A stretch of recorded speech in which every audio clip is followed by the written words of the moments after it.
I am Black Business. From the moment I wake until the time I sleep. Yes, I am Black Business. I am Black Business. Tell me, are you Black Business? I am Black Business. Do you support Black?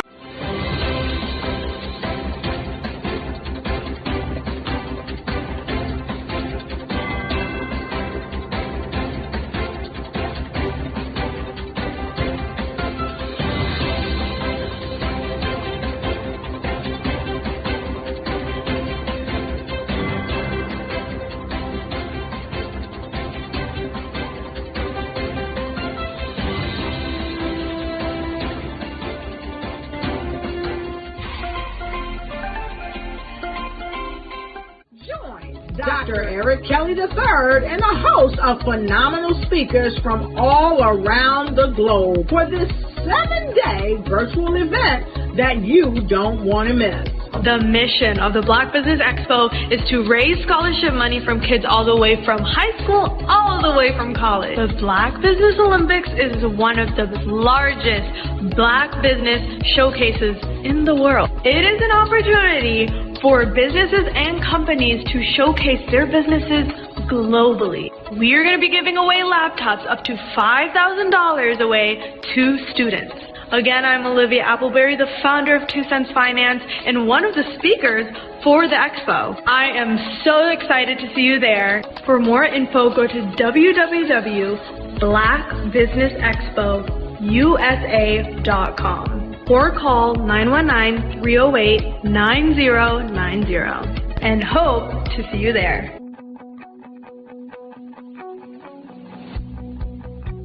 I am Black Business. From the moment I wake until the time I sleep. Yes, I am Black Business. I am Black Business. Tell me, are you Black Business? I am Black Business. Do you support Black businesses? Listen, I support Black business because I am Black Business. Black Business Expo, one of the largest business showcases in the history of Black business in the world. The world! Sign up today at www.blackbusinessexpousa.com or call 919-308-9090. I am Black Business. I am Black Business. From the moment I wake until the time I sleep, I am Black Business. I am Black Business. Are you Black Business?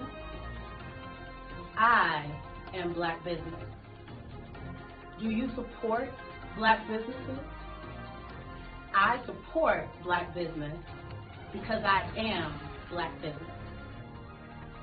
Black Business Expo, one of the largest business showcases in the history of Black America in North Carolina. Join Dr. Eric Kelly III and a host of phenomenal speakers from all around the globe for this 7-day virtual event that you don't want to miss. The mission of the Black Business Expo is to raise scholarship money from kids all the way from high school all the way from college. The Black Business Olympics is one of the largest Black business showcases in the world. It is an opportunity for businesses and companies to showcase their businesses globally. We are going to be giving away laptops up to $5,000 away to students. Again, I'm Olivia Appleberry, the founder of 2 Cents Finance and one of the speakers for the expo. I am so excited to see you there. For more info, go to www.blackbusinessexpousa.com or call 919-308-9090 and hope to see you there. I am Black Business. From the moment I wake until the time I sleep. Yes, I am Black Business. I am Black Business. Tell me, are you Black Business? Black Business Expo, one of the largest business showcases in the history of Black business in the world.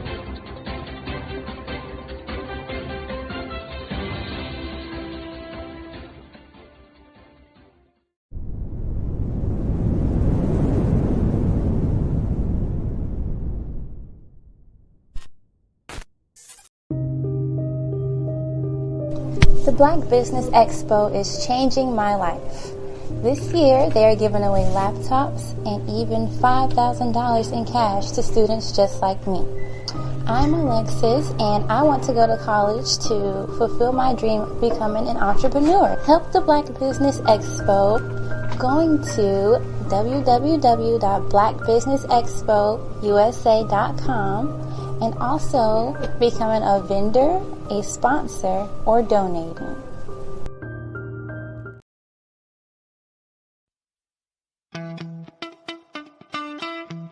How many times have you been asked to help someone you didn't even know, a student, a business entrepreneur, or did you ever even ask, where did they end up?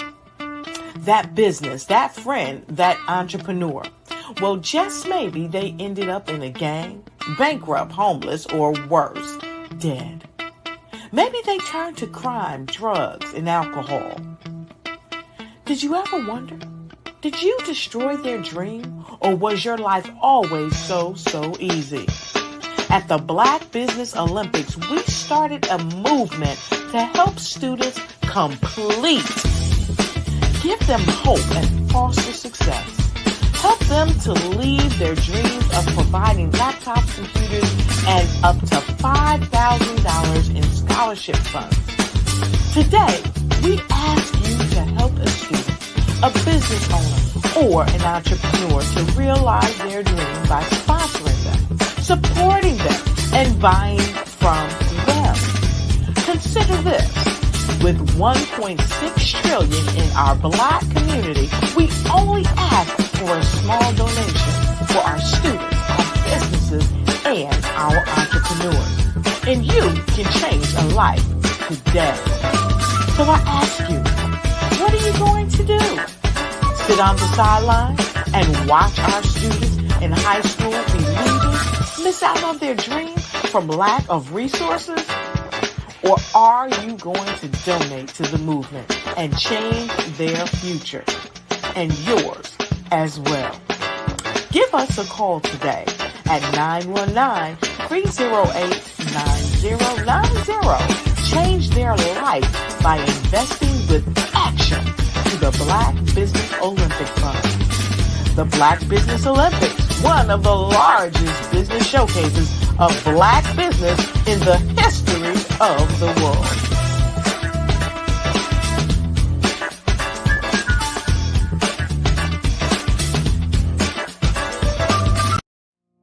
Did you know that approximately 333.34 million businesses exist today, according to a report from 2021? And you may be one of those businesses, or maybe you're not in the business market yet, but you're aspiring to be a business owner. Well, guess what? You're in the right place at the right time. Because let's face it, everything is about timing and opportunity. Hi, my name is Dr. Lotus Richey, and I'm the CEO and founder of the Lotus Richey Coaching and Consulting LLC, along with the Lotus Richey Ignite Show. 15 minutes of success with Dr. Lotus Richey, as well as books to boom your business and bring who you are. And today, I want to bring this amazing message to you about the Black Business Network and the Black Business Olympics. See, the Black Business Network and the Black Business Olympics is designed to help people just like you, that's right, that look like me, to take their business to the next level. Not just in your front yard or your backyard, but globally. The Black Business Network and Black Business Olympics is designed not to just help you survive, but to help you thrive. So join us today as we come together with businesses all around the world to support our students, our children, our young teens, our young entrepreneurs. What we do is we come together to help raise funds for students who are aspiring to be business entrepreneurs, who are aspiring and who are thriving in college. We endow them with a wonderful opportunity to gain scholarship of either a laptop or several thousands of dollars. And we invite you to help be a contributor to this amazing opportunity to help someone that looks just like you. So join us today at our website and let us connect with you and help you ignite and take flight in every area of your life on the Black Business Network and the Black Business Olympics. I'll see you on the other side.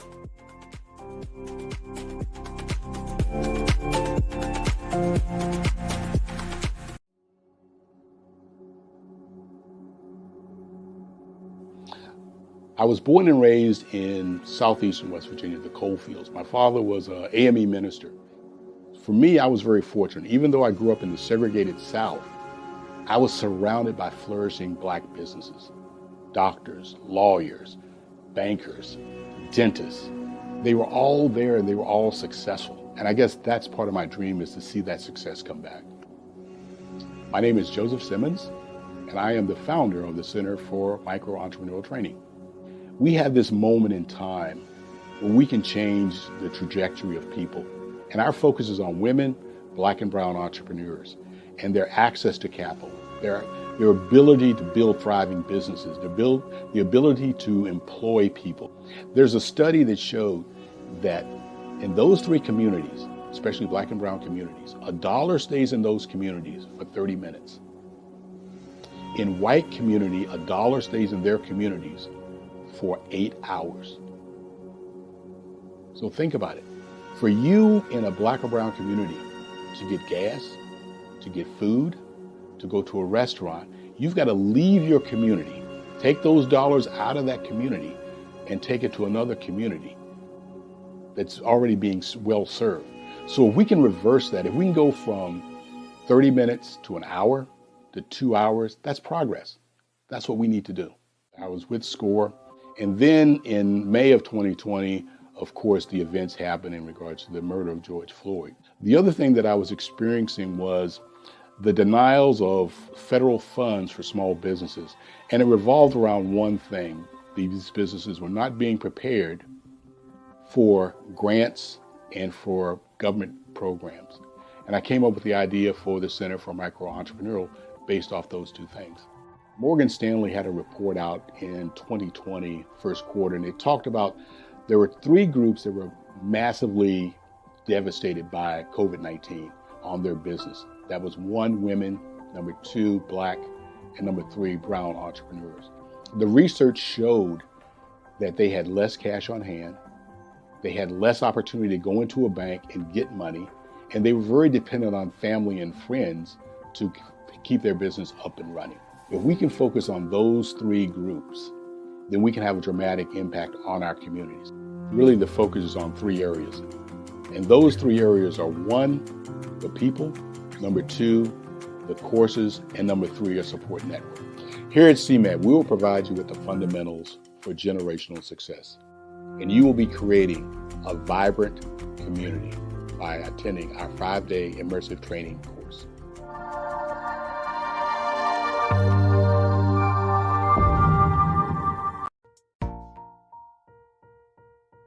Have you ever seen a parent stressed out and needed a stress reliever with their child? One morning I was coming out of a store and saw a mother and her 3 or 4-year-old son. She was highly upset, actually beginning to yell at him. However, the more upset she became, it seemed the calmer the child became. He sat down on the sidewalk, crisscross applesauce, folded his arms, and looked up at her with a smile. You see, the angrier she became, the calmer he became, because he had the control of the situation. Hi, I'm Frizelma Lynn. I am the CEO and founder of Frizelma Teaching Parents, LLC. I'm a retired teacher, school district administrator, an author, speaker, and I am the Parenting 911 coach. My mission is to rescue families by equipping parents with proven, effective, and practical strategies to enhance their parenting skills. Many times, we as a society expect parents to teach, train, and raise their children without providing the necessary tools they need to accomplish this. However, parenting issues cannot be resolved without intervention.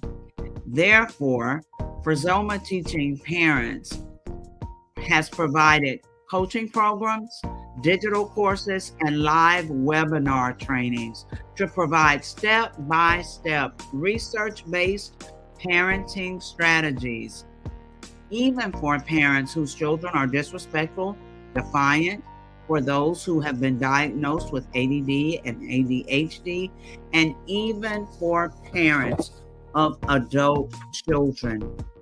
No longer will you have the need to feel like you are a failure as a parent. You'll now have the tools needed for each situation. Trust me on this one. Go to www.parenting911.org. Book a 15-minute strategy session with me or choose one of the coaching programs. Our training helps parents relieve stress.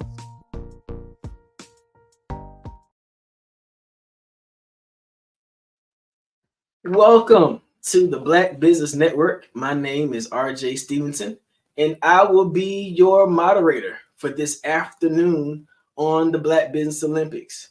The Black Business Olympics is a network for business leaders, entrepreneurs, thought leaders, and innovators. My name again is RJ Stevenson. I'm the creator and CEO of the Creative Concepts, Production, and Design. I'm your business moderator. We have speakers from North Carolina, London, Singapore, Africa, Japan, and cities all over the United States. The Black Business Network is a global community sharing its business knowledge to empower, inspire, and educate businesses about business. Your first speaker for this afternoon is me, RJ Stevenson. I'm so glad to come before you and talk to you today about something that will help every business owner, CEO, and small business leader. We're going to talk about 3 bad habits for branding. Yeah, the 3 most common bad habits for branding. Now, you may be asking, why in the world are we talking about 3 bad habits for branding? I thought all I needed for a brand was a good logo, a nice motto or tagline, and a good website. Well, those things are definitely necessary for your brand image to excel in the industry.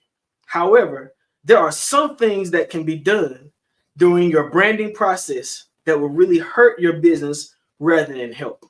And I'm here today to share with you about the 3 most common bad habits of branding. How did I come upon this information? Well, I'm a branding specialist with Creative Concepts, Production, and Design. For over 20 years, I've helped to develop the brand and market image of high-level personalities, institutions, businesses, organizations, nonprofits, and organizations all over the world. It's been that experience that has helped me to know what works in branding and what doesn't work so well in branding. And I'm thankful to be able to give this opportunity to teach you the 3 most common mistakes in branding your business. All right, are you ready? You may want to take this moment to go ahead and share this with someone who needs to know, or get you a paper and pen because we're going to class today, okay? The first thing I want to tell you about the first most common mistake in branding a business is having a brand image that does not complement your mission. Having a brand image that does not complement your mission. Now we got to talk about these definitions. What is a brand image? A brand image or a brand mark is what most people consider a logo. Yeah, that one image that is supposed to tell everybody a symbolism of what your brand is about. It should be simple stated. It shouldn't need a whole lot of words to explain what it is.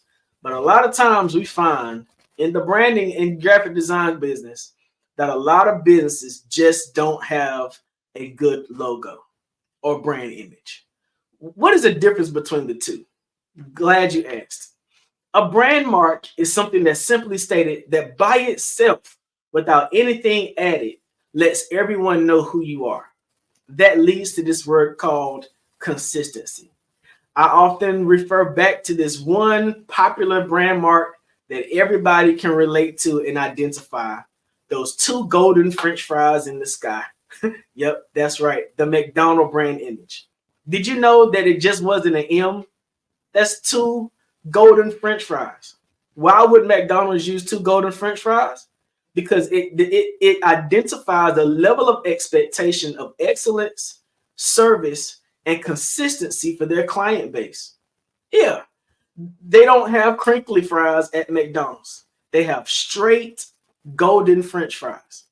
They're not going to have Cajun fries at McDonald's. They're going to have straight golden French fries. They're not going to tell you to add French fries to McFlurries like my kids used to do after school. French fries and ice cream, I don't know why it works. I guess it's the sweet and the salty put together. They're going to give you straight golden French fries. Why? Because they're McDonald's. And that's a brand staple that they've become known for. And because they're consistent and intentional about producing golden French fries, what better mark for their brand than golden French fries? And throughout the ages, throughout the years, throughout the decades of their business, guess what? They've never changed their brand mark of golden French fries. Now, there have been other logos that they've used from time to time. You may be familiar with the Ronald McDonald House, a sister organization that is a nonprofit arm of what they do to provide services for young children and families. But you've never seen a Ronald McDonald sign on a McDonald's. You may have seen the logo used on the inside as a character or a mascot, but the thing that's consistent about every McDonald's are those golden arches up at the top of that sign. All right. Why? Because their brand mark complements their mission and vision. Their brand mark indicates that it is the quality and consistency of their food that makes them a staple brand in the industry. And believe it or not, because they're so good at it and so consistent with it, they're recognized not just in the United States of America, but worldwide. You can go to Japan and see the same golden arches. You can go to Russia and see the same golden arches. Why? Because they've identified a brand mark that can be consistent for who they are in the industry. Yeah.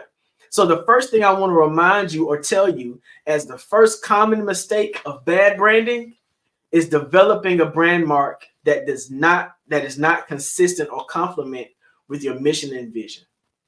What would be a bad brand mark? Well, for the sake of not calling anybody out, I'm not going to say anything specific, but imagine a hospital. What is a hospital known for? A hospital is known for being a place that produces health. A hospital is a place that is supposedly a partner with the community. A hospital is a place where you could go and see passion for people. So imagine a hospital using a puppy as its brand mark, right?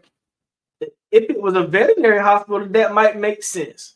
But a hospital serving people with a puppy as the brand mark just gives the wrong kind of message.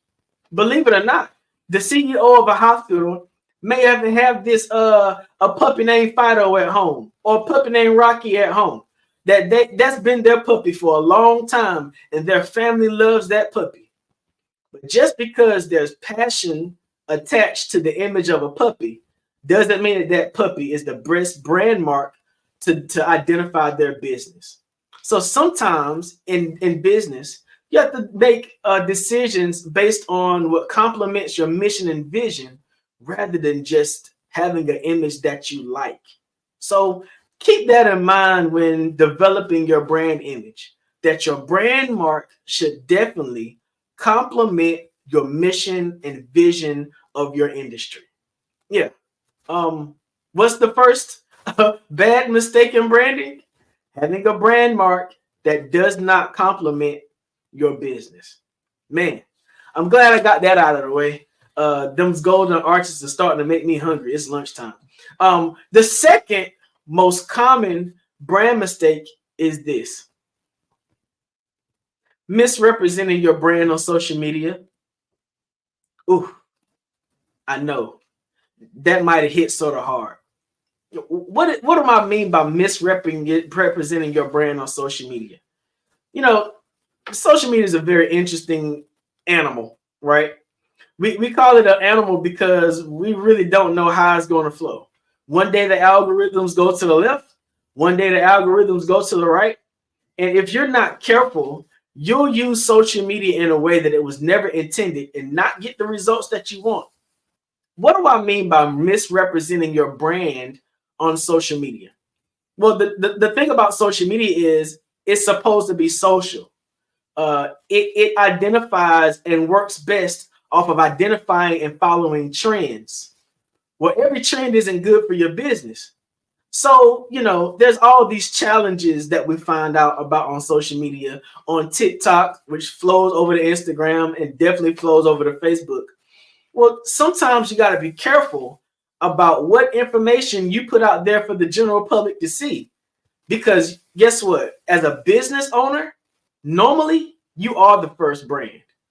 As a business owner, if you're a designer and you design fashion and design clothes, people are going to first look at what you're wearing to decide whether or not they're going to participate in your fashion or your styling. So if I find out that your name is the brand of your company, if I Google your name, I know you want me to find the company page, but I'm also going to find your profile. And when I find your profile, I know that's your own personal business. I know that you choose to go where you want to go and you choose to wear what you want to wear. But guess what? As a small business or corporation owner, you are that brand. And a lot of the things that we might see on your social media may be a little bit confusing about the mission and vision of your brand. And so when I go to your branding website, does what you show on your website, those stock images you may have chosen just to get started and never went back to replace them with actual images that complement your brand, does the stuff that's on your social media misrepresent your brand? Think about this. Think about a person who tagged your brand in their own personal post. They tagged your brand. You're excited because this is going to allow their network and their contacts to find out about the goods and services and products that you have to offer. But the language that they use might not be well received by all communities. Man, that's a major misrepresentation of your brand. That means that a person may associate the message that person said and how that person said it with what your brand represents.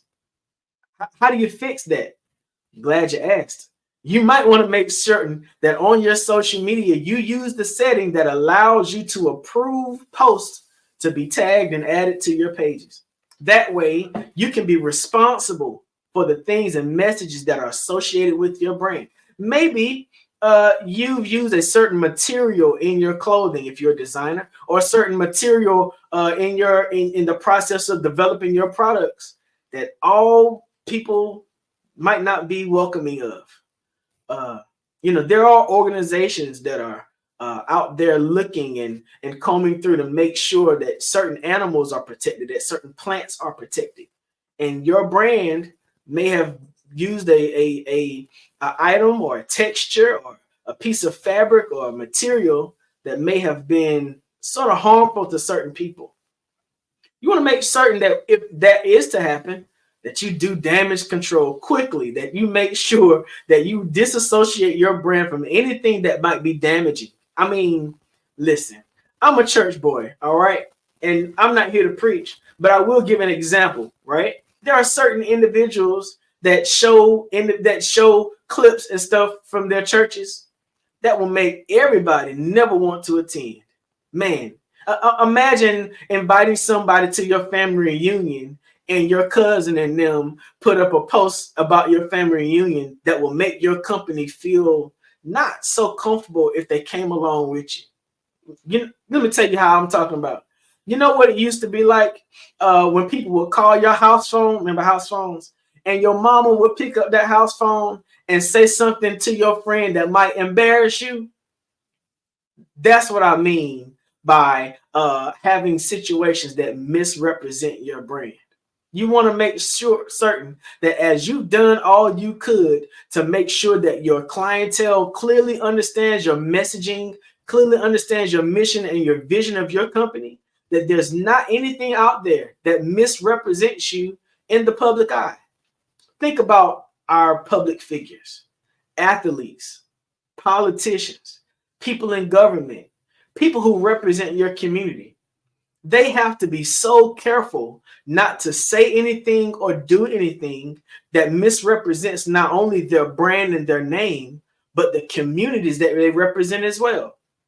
Sometimes, because they represent people on a larger scale than them, they even have to shift the way they make certain statements or be very intentional about the words and the nomenclature that they use, that they don't offend anyone as they're speaking.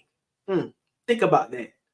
How many people do you know that have had their brands canceled or misrepresented by one bad soundbite? Whew.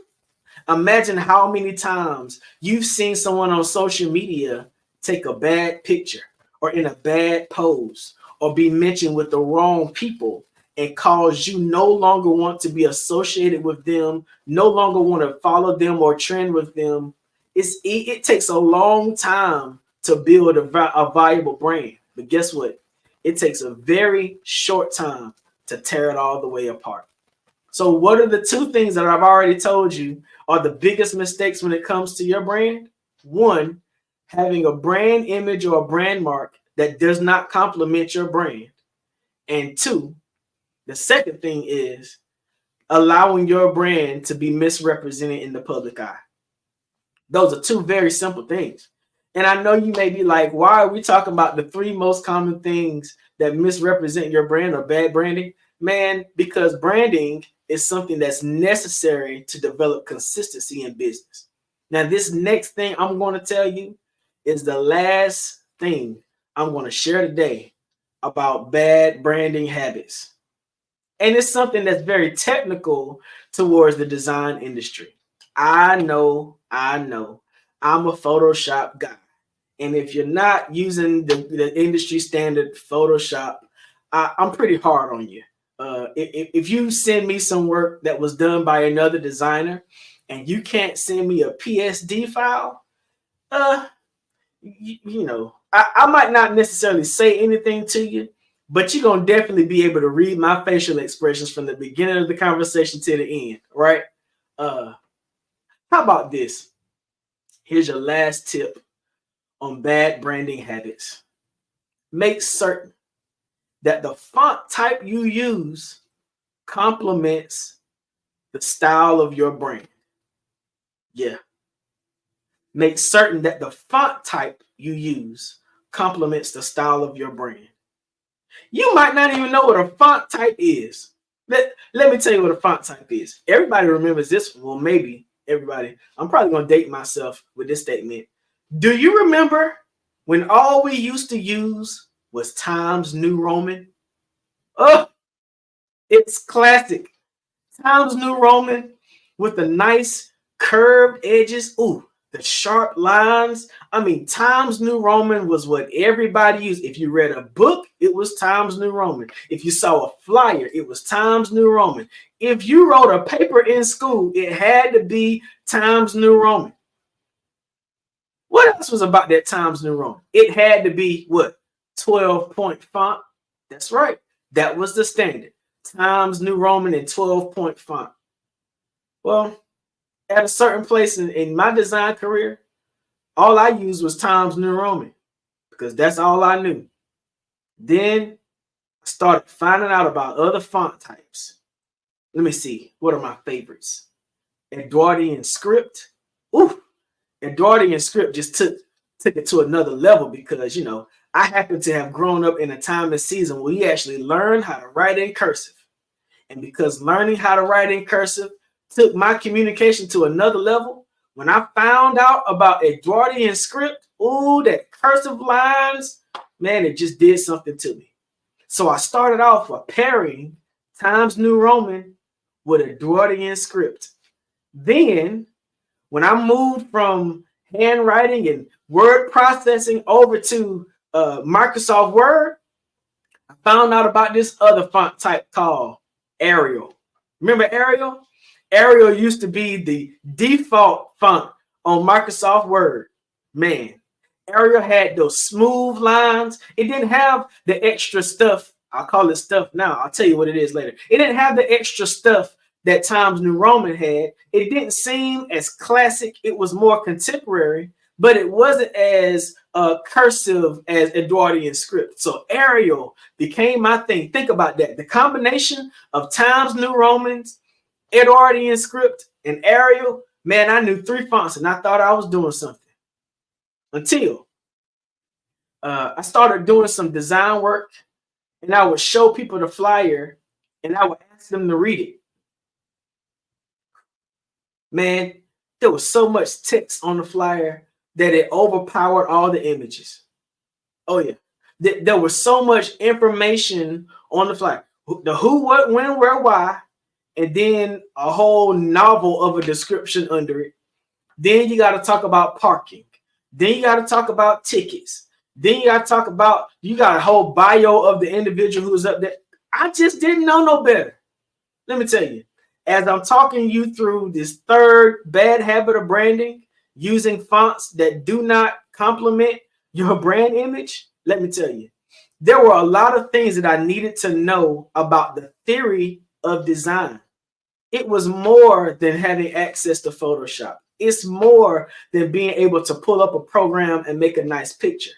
Listen, if you have a design that is a staple image, you got to understand what the design is for. Are you communicating about an event? Are you communicating about the image or motto or mission of a brand? If so, you want to go back to English class and be reminded that your teacher tried to teach you about being clear and concise with your messages. Yes, clear and concise. That's the third C word. Now we've had consistency, we've had clear and concise. Man, if somebody had told me that about branding and design earlier on, I would have been so much further along in my career. Because think about this. I design billboards. You're driving by a billboard in your car. You look up at this billboard, and as a business owner or marketing executive, you put so much budget into that billboard. You had to figure out exactly which billboard location would work good for you. You try to figure out what was the best billboard for the number of impressions, how many people drove by the billboard at noontime, how many people saw the billboard during the day. But if you put too much information on that billboard, nobody will ever read it. That's right.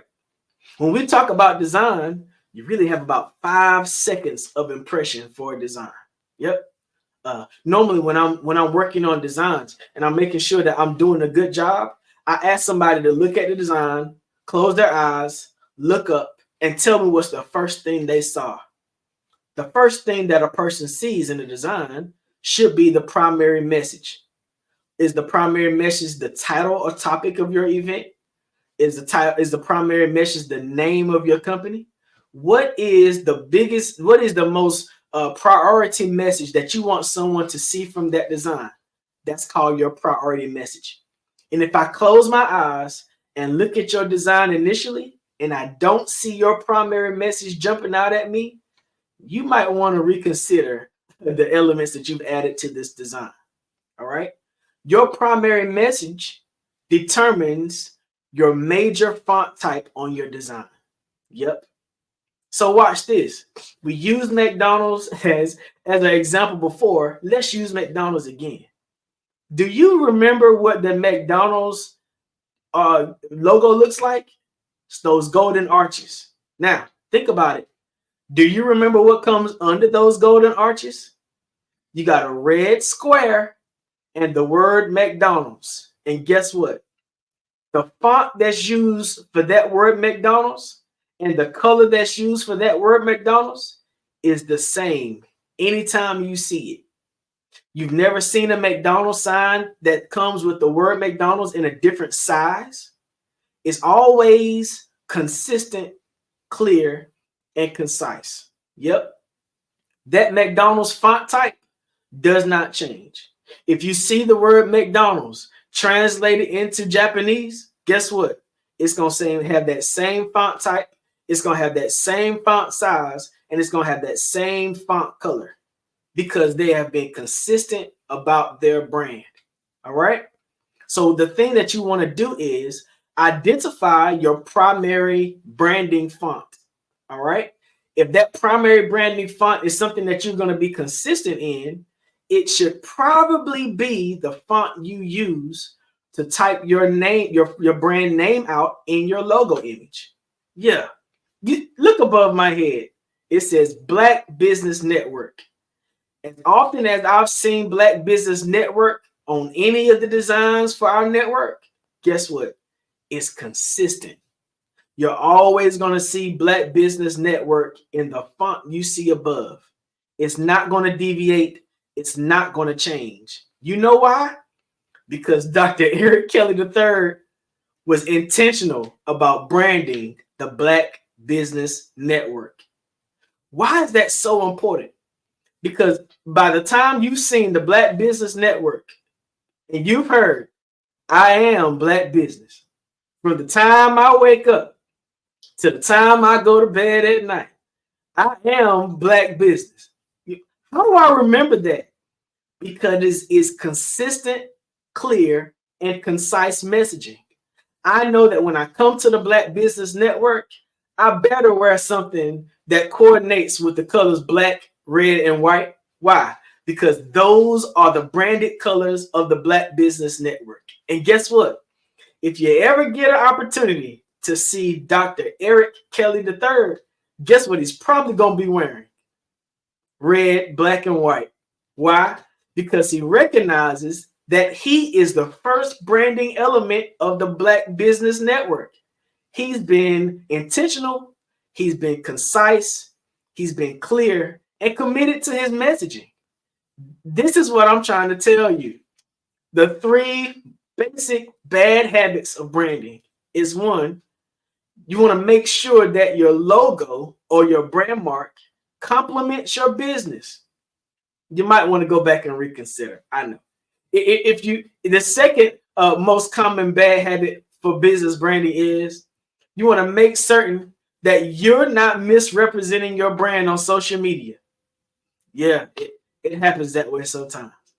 The third thing you want to do to make sure that you don't have bad habits in branding is choose a consistent font type that complements your brand. Now, I know that some of you may be challenged by what I just said because, you went on Canva and you made this nice font. You made this nice brand image. You've got it on your business cards. Man, you've got it on your clothes. You've got your polo shirts done with your brand and you're proud of it. And I applaud you because it takes a lot to build a brand. But I still want you to consider that your brand mark needs to be complementary to your brand. I still want you to consider that what you put on your social media needs to not misrepresent your brand. And I want you to consider them 3 font types, that primary, that secondary, and that third font type. I want you to make sure that they're consistently used in your brand. Now, I know I've given you 3 things to consider, and I wouldn't come here and pose a problem to you and not provide you with a solution. Creative concepts, production, and design is your solution for specializing in branding. All right. Let me take a moment to sit down with you and take your brand to the next level. We offer film, we offer design, we offer photos, we offer websites that can take your brand image to the next level. Oh, I've had the opportunity to do some major business when it comes to developing the brand and marketing image for companies, persons, and businesses throughout the world. But I want to help you. I want to help you as a Black business owner allow your brand to be seen in the same market viability as your competitors. I recently transitioned back to North Carolina. One of the first things I was able to do here in the business community is to attend a meeting, a procurement meeting with what was called the Hub. Here in North Carolina, it's referred to as historically underserved business. Hub. I was able to go to a meeting and find out about how my business can be certified as a historically underserved business. Now, because I'm a Black man and the owner of my business, I qualify for that level of certification. But here's what I want to say to Black business owners. Just because your business is owned by a Black person doesn't mean that it should be less branded in the business world. What does that mean? There are rules to this industry. There are best case scenarios to your industry. There are best practices to your industry. And as people who are coming up see you as a subject matter expert in your industry, they need to know that you've done your due diligence in developing a consistent and intentional brand. Let me help you. Let me help you draw people to your brand, to your business, to learn about your product and services by helping you develop a clear, concise, and consistent brand image. Is there something that you say on a consistent basis? Maybe that should be the model for your brand, but only use it as a model or tagline if it complements the brand that you're consistent in. All right. I would love to help you. You can find me at www.thecreativesuite.com. And I know you're like, the word creative is not spelled with the K. Well, guess what? I use the letter K as a part of my brand. The name of my company is Creative Concepts, Production, and Design. Guess what makes me different from others? That when you spell creative, you use a K. When you spell concepts, you use a K. Those are things that have always been a part of my brand since I developed this brand back in 2002. Man, and guess what? Because of that, I've been consistent, clear, and concise about what I've tried to do as I branded my company. I want to help you. You can email me at creativeconcepts@gmail.com. You can also find out more about what I do in the branding and production and design world at rjstevenson.com. Now, let's go back over this class. What are the things we learned today? The 3 most common bad habits of branding. 1, making certain that your logo or your brand mark complements your brand. 2, making certain that you don't misrepresent yourself on social media. And thirdly, making certain that your font type and font choice complements your branding image. Man, this is amazing. One of my friends is here on social media, and he makes this comment. Elton Benjamin, he says, LinkedIn is your skill set display. Facebook and Instagram is your real life. Represent yourself well. People are watching. Thank you so much. You'd be surprised how many people are out here misrepresenting themselves, how many brands misrepresent themselves, and then when you show up, they're not who they say they are. Man, be consistent, clear, and concise with your branding image. I'm so thankful to have had this opportunity to share about this topic, the 3 most common bad habits in branding, here on the Black Business Network. Now, the Black Business Network is a network for business leaders, business owners, entrepreneurs, thought leaders, and corporations. We have speakers from North Carolina, London, Singapore, Africa, Japan, and cities all over the United States of America. But what we're doing is doing our best to provide scholarships and laptops to for high school seniors going to college or K through 12 entrepreneurs. The expo is a fundraiser for students. You can go to www.blackbusinessexpousa.com to donate to the scholarship, or use the Cash App that's on the screen below, $BBXUSA. Our goal is to give laptops and up to $5,000 to 10 students. Students can register at www.blackbusinessexpousa.com. Every dollar counts, so we want to remind you to donate to the scholarship fund. We want to thank our Black Business Expo USA sponsors for April 2024. NC 100, Moody Capital Partners, Suede Soul, Lotus Richey Coaching and Training, Carolina, Virginia Minority Supplier Development Council, Step Management, The Hello LLC, Barbara H. Smith LLC, Margie McLean Foundation Incorporated, Genius is Common, Earth Essentials, Melanie Cheney, Global, 5-Star BDM Media, Executive Women's Success Institute, The Quality Coaching Company, Superwoman Business Services, Creative Force Studios, Lee Entertainment, Artistic App Design, and of course, Black Business Expo USA. My name is RJ Stevenson, the CEO and founder of Creative Concepts Production and Design. I'm now relocated to North Carolina and would love an opportunity to earn your business. Thank you so much for following me and watching me present 3 bad habits of business branding. Genius is common, and I'll see you on the other side. What if you could build your own city? A place where every child can find nurturing people to help them achieve their full potential. A place where every adult can access job training support, where health education is abundant, where social justice ruled the land. A place without limitations. Welcome. You have arrived at STEM City USA. It is what every city should be. A safe and trusted community where you find people and resources to help you become everything you are and beyond. STEM City is unlike anything you have ever experienced. It is a digital twin of the world around you, only better.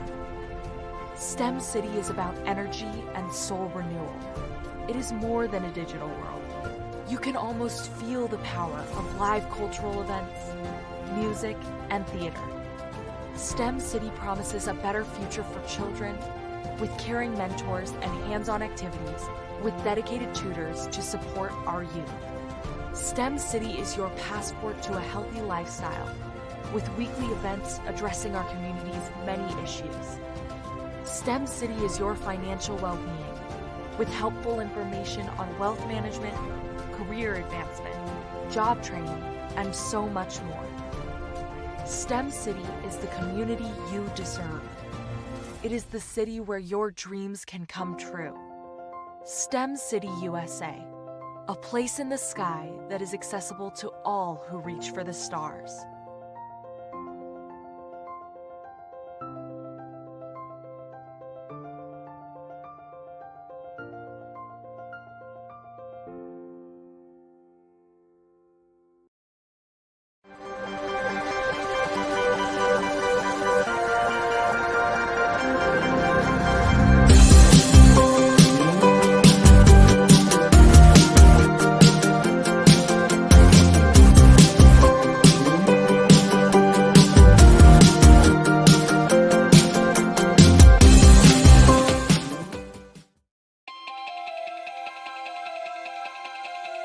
If you live without income for the next year, 2 years, 3 years, maybe even 5 years, you might be thinking, well, that's a silly question. Well, is it? What if some medical event occurs in your life where you no longer can be the superstar in your household and generate that income? Or what about a planned event where your income comes to a sudden stop? Perhaps your employment has been terminated, or your business has ceased operating? Are you prepared with a backup financial income? Or what about those voluntary events in life where you decide it's time to disconnect, perhaps retire, stop working? Do you have a backup income plan or something in place? I'm Sabrina Protic, your financial coach, helping you develop an income plan. Your financial tomorrow depends on what you do today. Connect with me for a bright and secure financial future.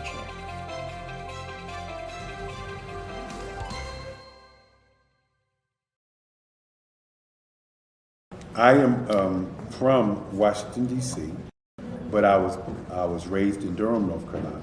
I came to Durham when I was about 5 or 6, and then I traveled back and forth to D.C. because it's where my people are from.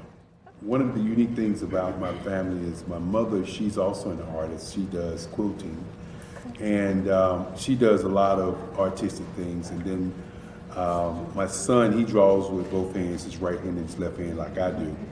So that's kind of a family trait. And then my other son, he's a videographer, and my daughter, she works, she's a regional vice president for Sunglasses.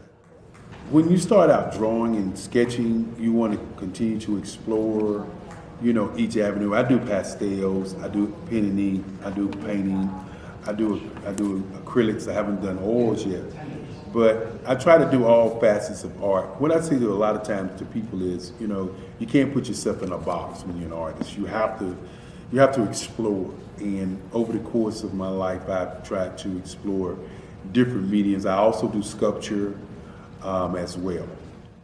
I choose my subjects by the intensity that they have in their faces, or the intensity that somebody is moving, because I do more than portrait drawings. I also do I do abstract, and then I do figurative drawing also. Well, what happened in this particular show is that I started out trying to come up with something that would be a little bit different than what everybody else is doing.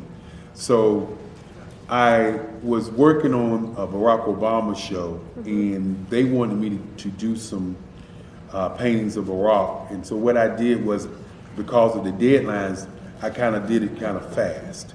And then I realized when I was doing it fast, I enjoyed it. And so then I started doing other pieces the same way, and I started to enjoy those pieces also. And so I came up with this particular style, and it's a style of lines and colors. And what's interesting is that when I was in college, I did a show called Lines, Colors, and I talked about the boldness of the blacks, the hotness of the whites, and this is how this has come about, later on in my life. And the colors comes from a lot of the entertainers that I work with, where they wear different colors. They don't wear, your plain reds or your whites. They wear different colors, and so that's also another piece of what's giving me the colors. The subtitle of this show is Faces That Speak Life. That's real critical. Faces that speak life. Each one of these pieces is a life source and a life energy that's being put on display for people that are looking at them. I always say in terms of my art, it's not important that I draw them. It's important what you get out of what I draw. I don't try to just draw it because you like it. People wanted me to do prints. I didn't do prints. People asked me to do different people, but the people that I choose are people that make a difference in the lives of people in the world. So the human landscape idea was, again, as I say, the lines represent your emotions, it represents your ideas, and it represents your journey as a human being. And that's why you get the different pieces and the different looks. And as you notice, I try not to do one look that looks alike another look. And that's what's the most important part of this show.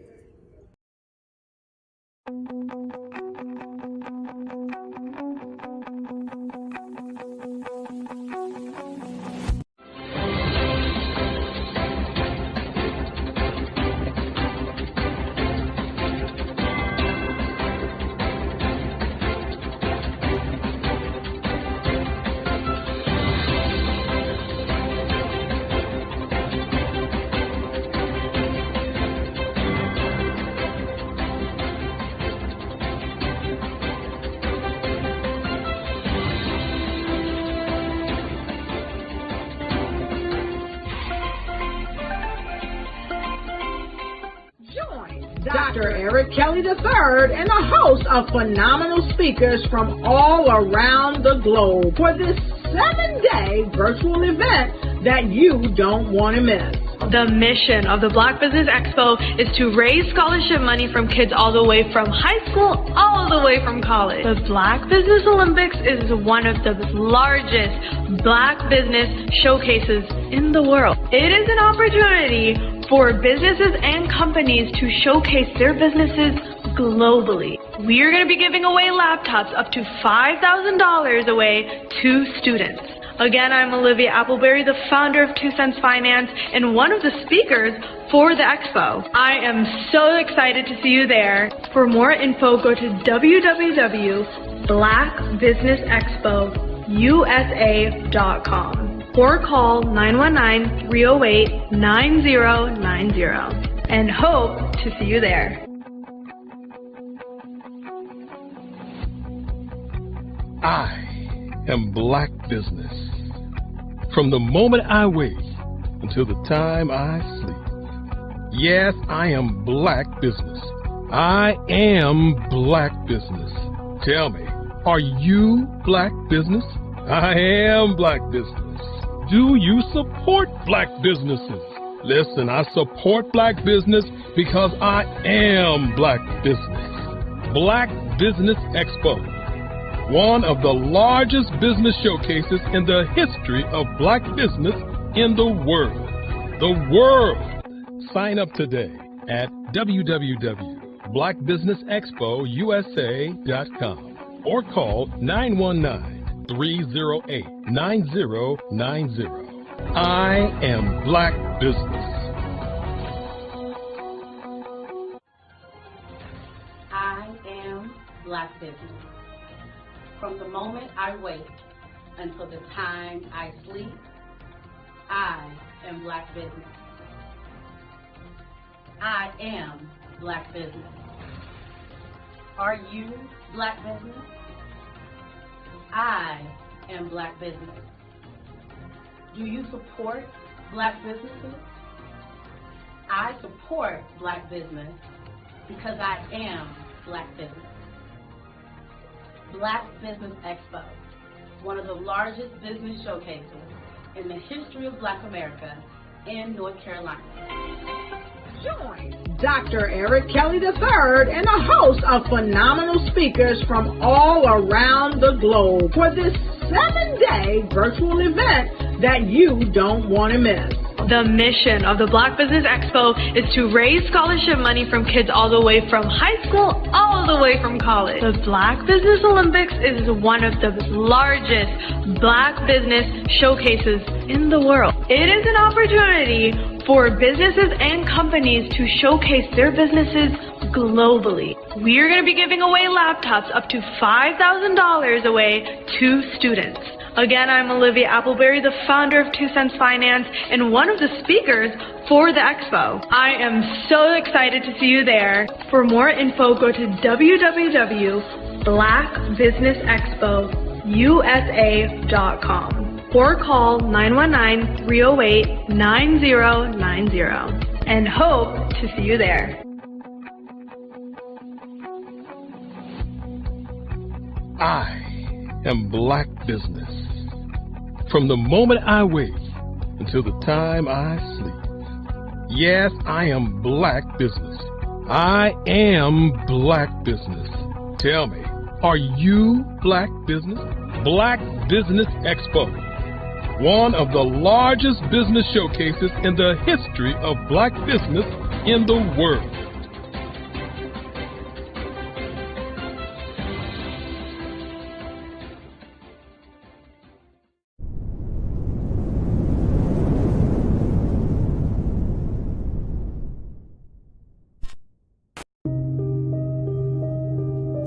The Black Business Expo is changing my life. This year, they are giving away laptops and even $5,000 in cash to students just like me. I'm Alexis, and I want to go to college to fulfill my dream of becoming an entrepreneur. Help the Black Business Expo going to www.blackbusinessexpousa.com and also becoming a vendor, a sponsor, or donating.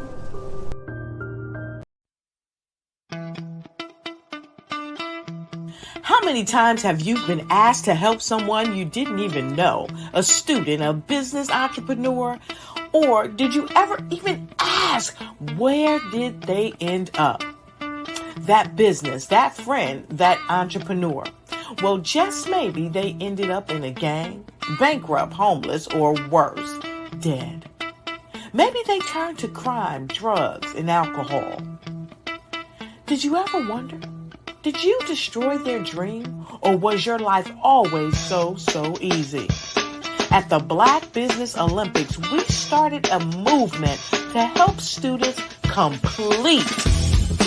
Give them hope and foster success.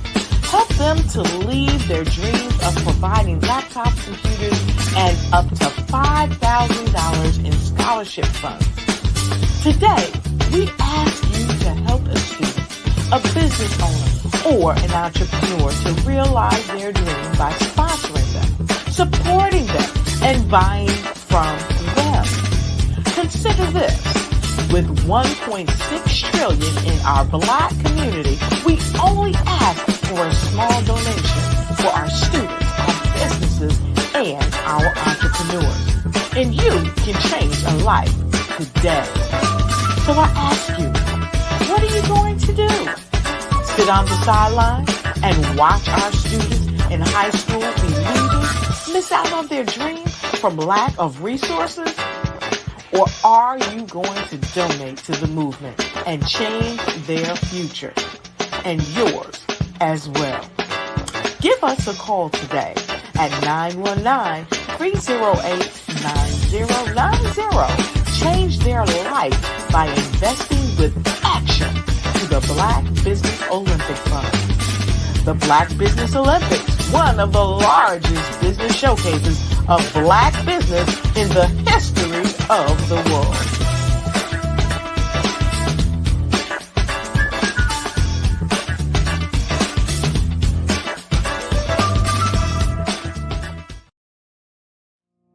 Did you know that approximately 333.34 million businesses exist today, according to a report from 2021? And you may be one of those businesses, or maybe you're not in the business market yet, but you're aspiring to be a business owner.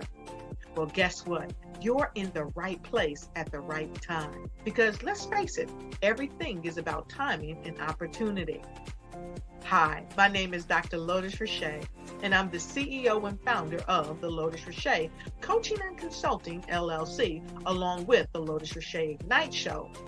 15 minutes of success with Dr. Lotus Richey, as well as books to boom your business and bring who you are. And today, I want to bring this amazing message to you about the Black Business Network and the Black Business Olympics. See, the Black Business Network and the Black Business Olympics is designed to help people just like you, that's right, that look like me, to take their business to the next level. Not just in your front yard or your backyard, but globally. The Black Business Network and Black Business Olympics is designed not to just help you survive, but to help you thrive.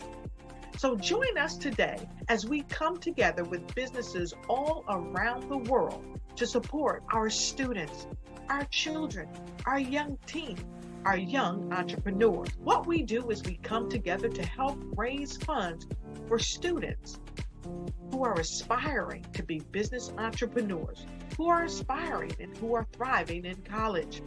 We endow them with a wonderful opportunity to gain scholarship of either a laptop or several thousands of dollars. And we invite you to help be a contributor to this amazing opportunity to help someone that looks just like you. So join us today at our website and let us connect with you and help you ignite and take flight in every area of your life on the Black Business Network and the Black Business Olympics. I'll see you on the other side.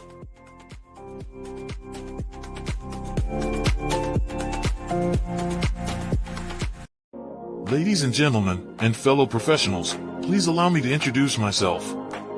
I am David Jones, the co-founder and CEO of the Hello LLC, where I am passionately dedicated to guiding individuals and businesses toward their own return on time investment. Time is my only competition. With over 20 years of experience as a corporate C-level executive, I bring a wealth of knowledge and expertise to the Hello LLC. My career journey has been marked by a relentless pursuit of excellence in marketing, strategy, and business management leadership. I have had the privilege of working with renowned Fortune 500 companies such as Xerox, American Airlines, Hilton, and Geico. However, what truly drives me is the transformational work we do at the Hello LLC. We are pioneering a new approach to business in the metaverse, where we empower businesses and individuals to build strong foundations, automate their processes and systems, while thriving in the ever-evolving digital landscape. More than just a 3D digital marketing agency, the Hello LLC is truly a community built on love, kindness, and integrity. We want more for you than from you. As I often say, collaboration is the new competition. In an era where time is the most precious commodity, I am here to guide you toward your own return on time investment, because if time was sold in stores, it would be sold out. With a deep commitment to excellence and a strong belief in the power of community, I don't just lead a company, I lead a movement into the future of business. Ladies and gentlemen, it is both an honor and a pleasure to be your guide on this remarkable journey.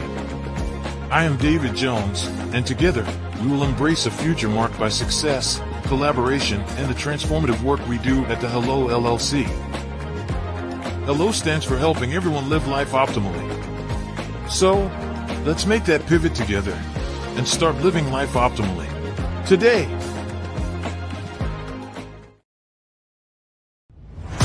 Social media is evolving. It's more vibrant, more colorful, more energetic, and so are you. It's not just photos anymore. It's video, it's audio, it's subscriptions. And now there's Fanbase, a new monetized social network. Fanbase delivers the complete native app experience with full content monetization for every user. No algorithms that shadow ban your engagement or growth, and no ads. Follow anyone for free and subscribe directly to your favorite creators for $4.99 a month. Plus, show some love by tipping on any post. Also, make a Fanbase page and monetize your content the same way. Finally, connect with your followers by posting the amazing content you already create. And now, get paid for it. It's time to energize and monetize, because everyone's a fan of something and everyone has a fan base.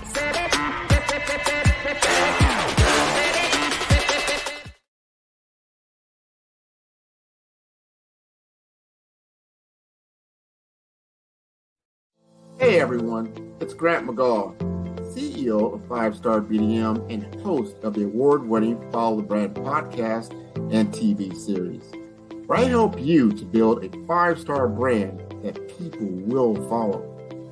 My genius is personal brand development through intelligent communication and helping you achieve your business and career goals. I am a requested speaker on digital technology and brand development issues. I want to work with you to increase the value of your current opportunities while attracting new ones. Every one of you is unique, and we all share challenges that can be addressed through smart branding.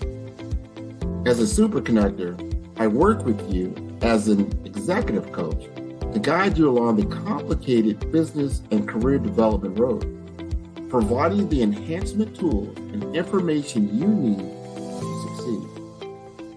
Together, I will help you succeed in today's challenging business climate. I will evaluate and measure your progress. Best of all, I am right alongside you every step of the way. Build the brand called you. Genius is coming.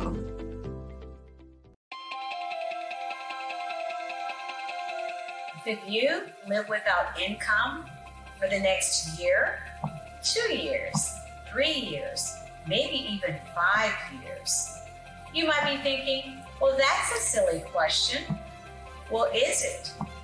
What if some medical event occurs in your life where you no longer can be the superstar in your household and generate that income? Or what about a planned event where your income comes to a sudden stop? Perhaps your employment has been terminated or your business has ceased operating. Are you prepared with a backup financial income? Or what about those voluntary events in life where you decide it's time to disconnect, perhaps retire, stop working? Do you have a backup income plan or something in place?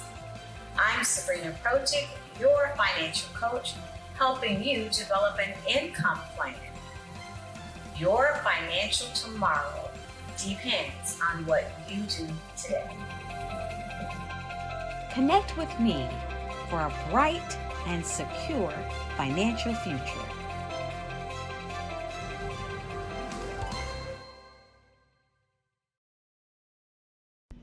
Why do I do what I do? You know, my life coach asked me that a few years ago. And she said, Tony, what's your why? And I told her, and she said, girl, you've already accomplished that. Perhaps you need a new why. Hi, Tony Harris, Amy Hoydu with Say It Said Marketing, one of your students. And just wanted to say thank you, Tony Harris, for spending so much time with me and giving me that boost in my business that I so drastically needed.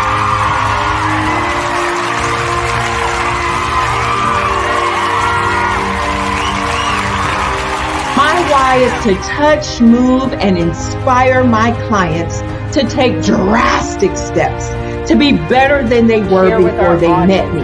I'm a resource. I'm a connector. I want to help people build deeper relationships that are beneficial to their life and business. That's what I do best. So, first thing you got to do is show up. And speaking is a way to magnetically attract your ideal client to you. How many of you use social media that way? Absolutely. And this is how you look to the world. Drastic steps are the steps that are needed to be successful. And my business is drastic denotes a mindset. Getting out of your comfort zone. Doing something that you don't necessarily feel comfortable doing, want to do, but you know it's a necessary step to be successful in your business. I get the most satisfaction when I see my connections flourishing into relationships long after I am gone. Hi, my name is Jasmine Augustine with Media Jasmine, and I've joined several networking and referral groups in the area.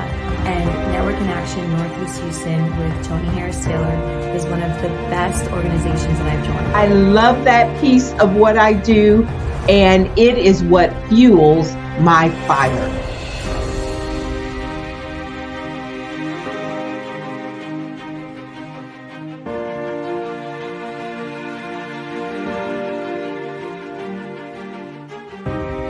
My name is Tony Harris Taylor, saying take a drastic step today for a fantastic tomorrow.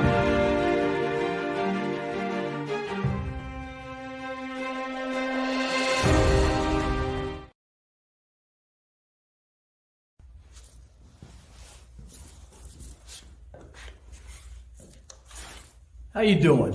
I'm Rodney Allen Rippey. Yeah, the child actor. Well, now, leading man. Some of you might remember back in the day, the Harlem Globetrotters popcorn machine. Remember that? Well, it was a Saturday morning special that would come on, and I was there with Geese and Tex and Meadowlark Lemon. Remember the show?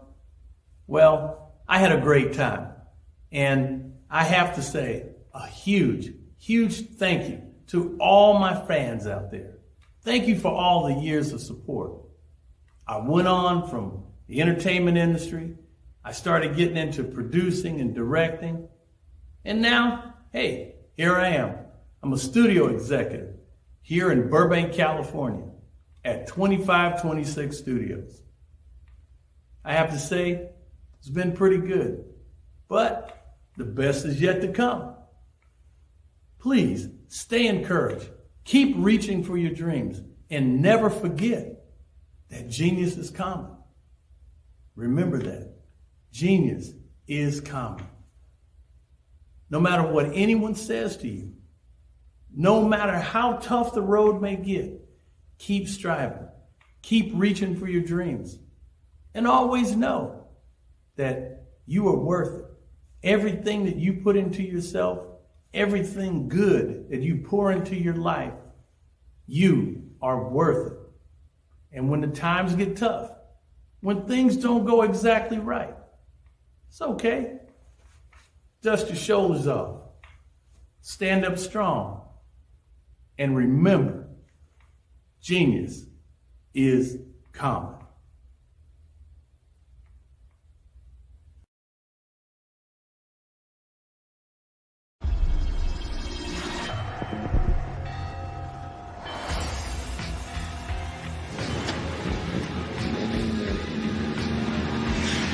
La connexion. La connexion.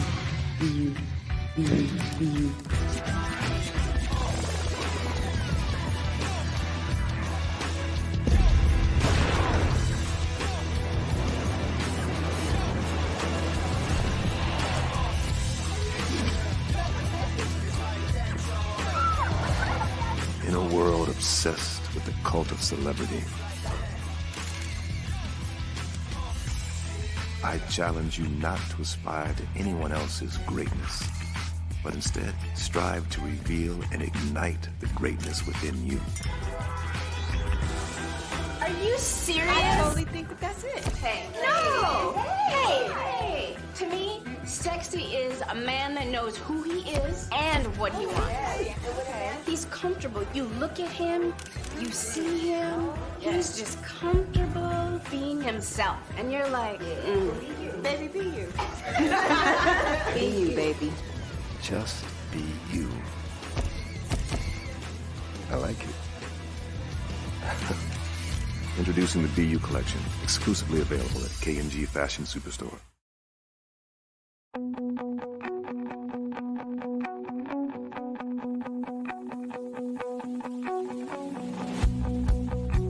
I am Black Business. From the moment I wake until the time I sleep. Yes, I am Black Business. I am Black Business. Tell me, are you Black Business? I am Black Business. Do you support Black businesses? Listen, I support Black business because I am Black Business. Black Business Expo, one of the largest business showcases in the history of Black business in the world. The world! Sign up today at www.blackbusinessexpousa.com or call 919-308-9090. I am Black Business.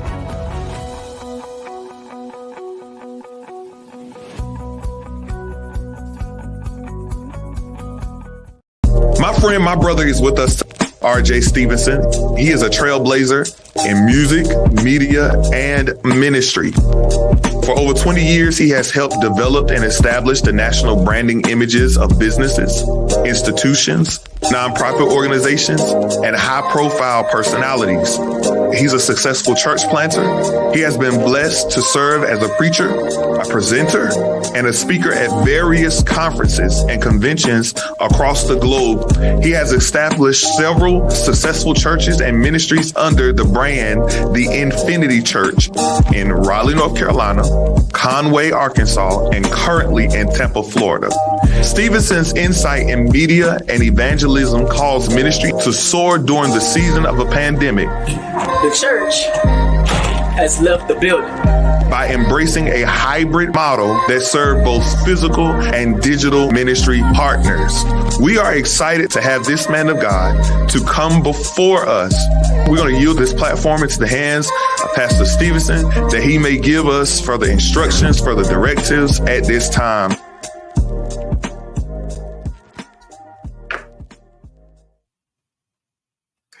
Good afternoon, business owners, entrepreneurs, thought leaders, corporations. Welcome again to the Black Business Network.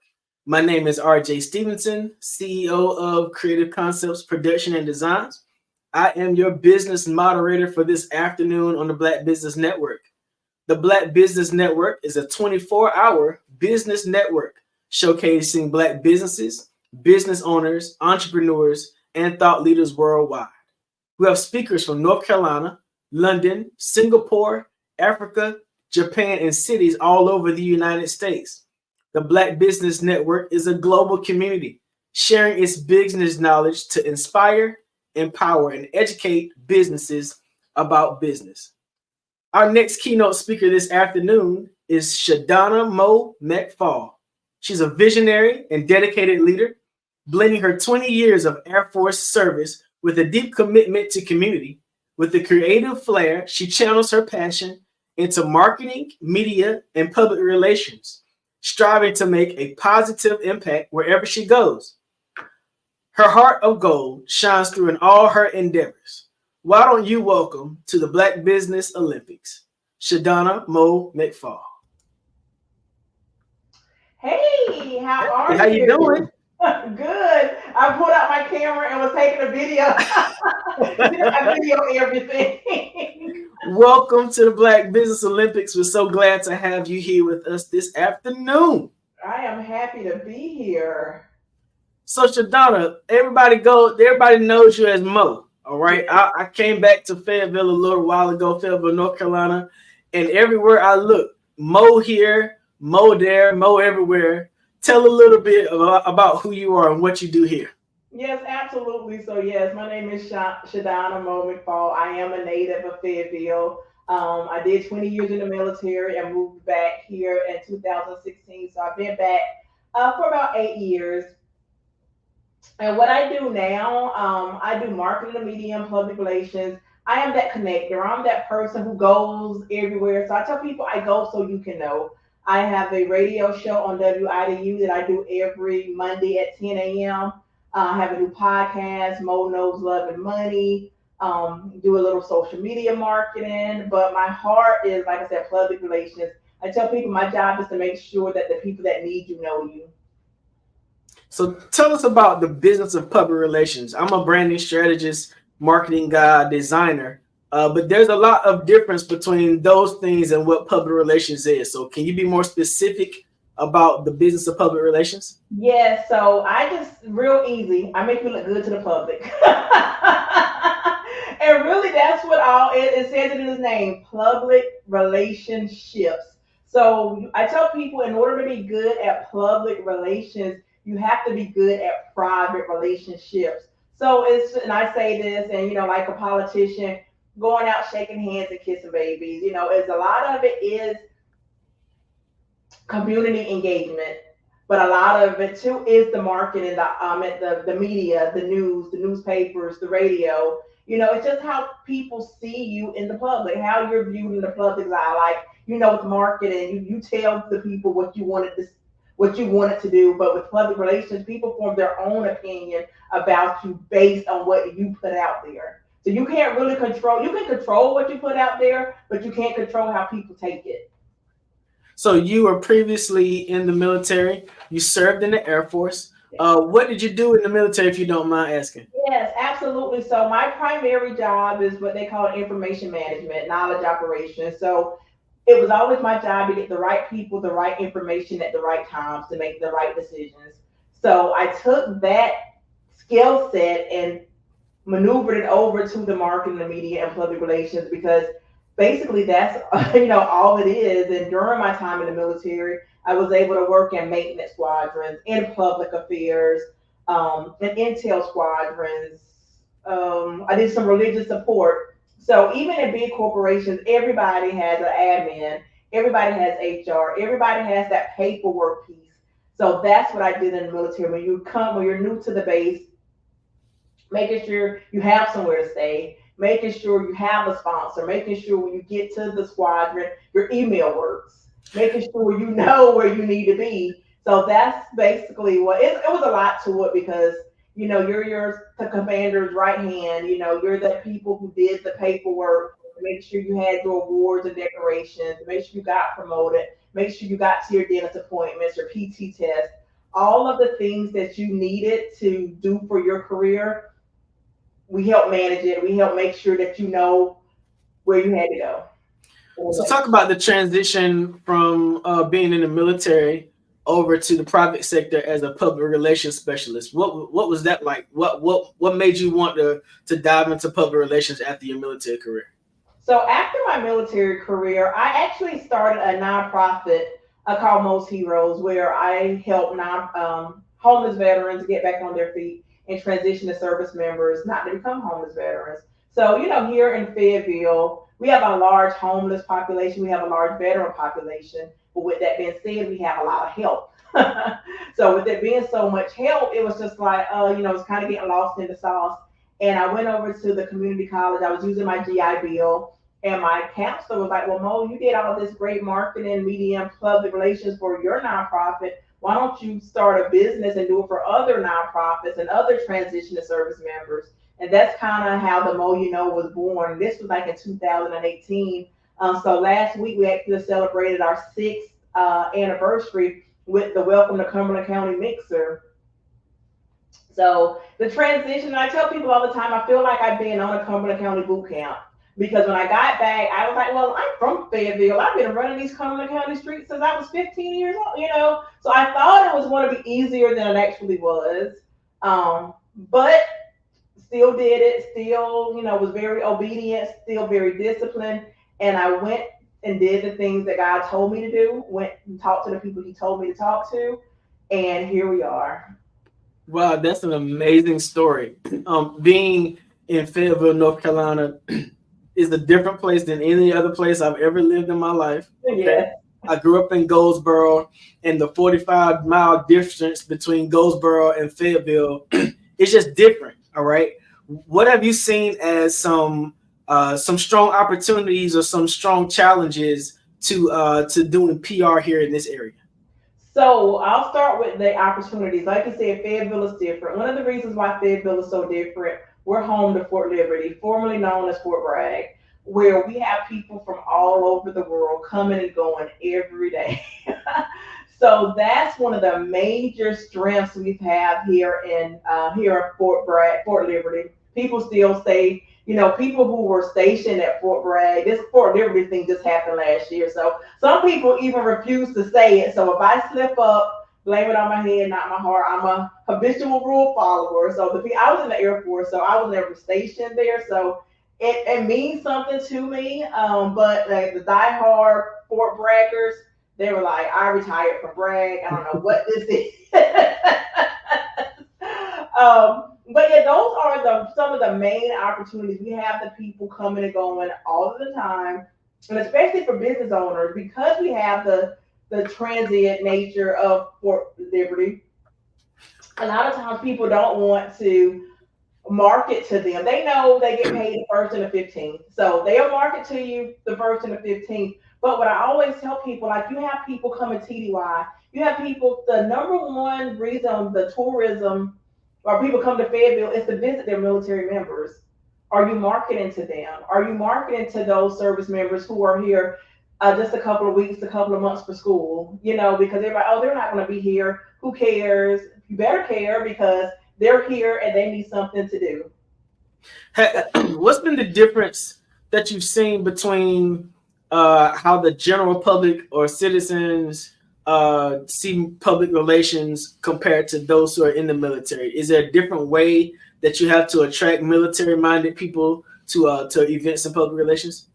Yeah, I believe so. And I'm just with anything, speaking their language. No matter who you talk to, you gotta speak the language. You gotta say the things that they want to hear, the things that are going to attract them. Just like I just left one of my clients, 7 Horseman Billiards, we're going to be doing some radio advertising, and you had there's 4 different stations with this particular company that you can choose from. So with that being billiards, we went with the military station that had the audience. So making sure that you are speaking to the audience that you're trying to attract. That's been the biggest thing for me, because a lot of times well, you may or may not know, the jargon is so different. They're used to things that you say in the military. That's one of the things they tell people. All that military jargon, leave it alone, because civilians don't understand it. And when people don't understand it, they undervalue it, they devalue it, and they don't do anything with it. So being clear and making sure that we're on the same page and speaking the same language, just like if you were to go to a foreign country, if you don't understand what those people are saying, or if they don't understand what you're saying, you're not going to get anywhere. So let's talk about that. Let's dive in a little deeper. One thing I've noticed as I moved across the country is that communities have a problem with communication.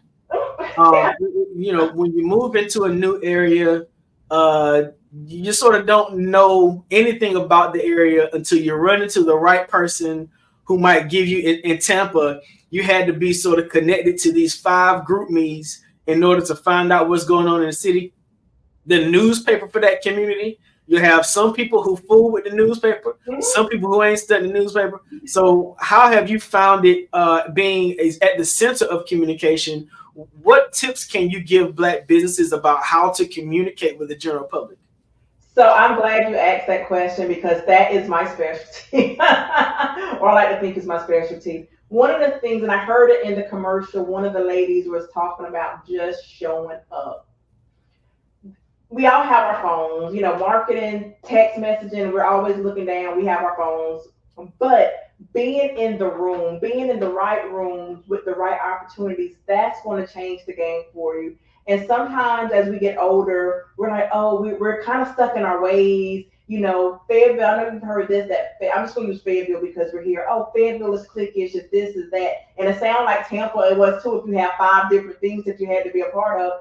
And I tell people all the time, everywhere you go is going to be like that. Find your clique, find your tribe, find your people, your like-minded, like-hearted people, and work with them. You don't have to be BFFs, but if y'all have the same mission, the same vision, the same desires, you can do business. And a lot of times we get so caught up in our personal feelings. Oh, we was beefing in the 3rd grade, or it's all kind of silly. I'm telling you what I know. I'm joking. But I've seen it. I'm like, y'all, if we could put our egos and our pride and, okay, a deal went bad 17 years ago, 20 years ago. Does that mean you're going to stop doing business with that person forever? And we do that. Other cultures and other communities don't do that at all. They are, okay, bad deal. Who cares? Let's work on this new deal together. You're one and done in the Black community. One false move, you're done. So as it relates to business owners, I'm new to Fayetteville. My design photography and video studio is opening next month. What would you suggest as a way for me to attract business? Being a new person in town, imagine that nobody knows me, right? I'm from North Carolina, so I'm all right. But imagine that I'm new in town, no one knows me. I don't know where to get started, but I have this skill set that I think this area could really benefit from. How would I go about as a business owner getting recognized in the community as a part of the business community? So the number one thing that I will tell anybody, and it's so funny, I actually have a slide that I created years ago. Join your local chamber of commerce. Here in Fayetteville, we have 3. We have the Hope Mills Chamber. I went to their breakfast this morning. My last meeting was with Cumulus Media, who's a part of the Fayetteville Chamber. When you join the Fayetteville Chamber, you get a $500 radio certificate to advertise with their radio station. So we just did that today. And then Spring Lake has the Sand Hills Chamber. Then, Rayford has a chamber. Every community has a chamber. We have the Black chambers and all of the things, but joining your local one or all, if your pockets are deep, join them all. If you're gonna start with one, start with one. You know, I'm not going to say which one to start with, but they all have different pricing tiers and they all have different things that they do well. It really just depends on what you're trying to accomplish. So, and that's one of the things too. I tell people, hey, what are you know, that's one of the things you work with me because I used to work at the chamber. So it's a matter of what are you looking for and which chamber is going to give you the biggest bang for your buck starting out. One thing in business I've never understood is entrepreneurs who are introverts. Entrepreneurs and pastors. I don't understand how those two kinds of people can be introverts and not be interested in getting to know people, being social in the community, because it's those relationships that help to thrive and help to drive your business. If there are people who are watching the Black Business Olympics today who are they know they have a position as a CEO or entrepreneur or a small business owner, but just they're not interested in going to networking events. They're not interested in meeting a whole lot of new people. What tips can you give them to help them become more comfortable as an entrepreneur so that their business can thrive in this kind of environment?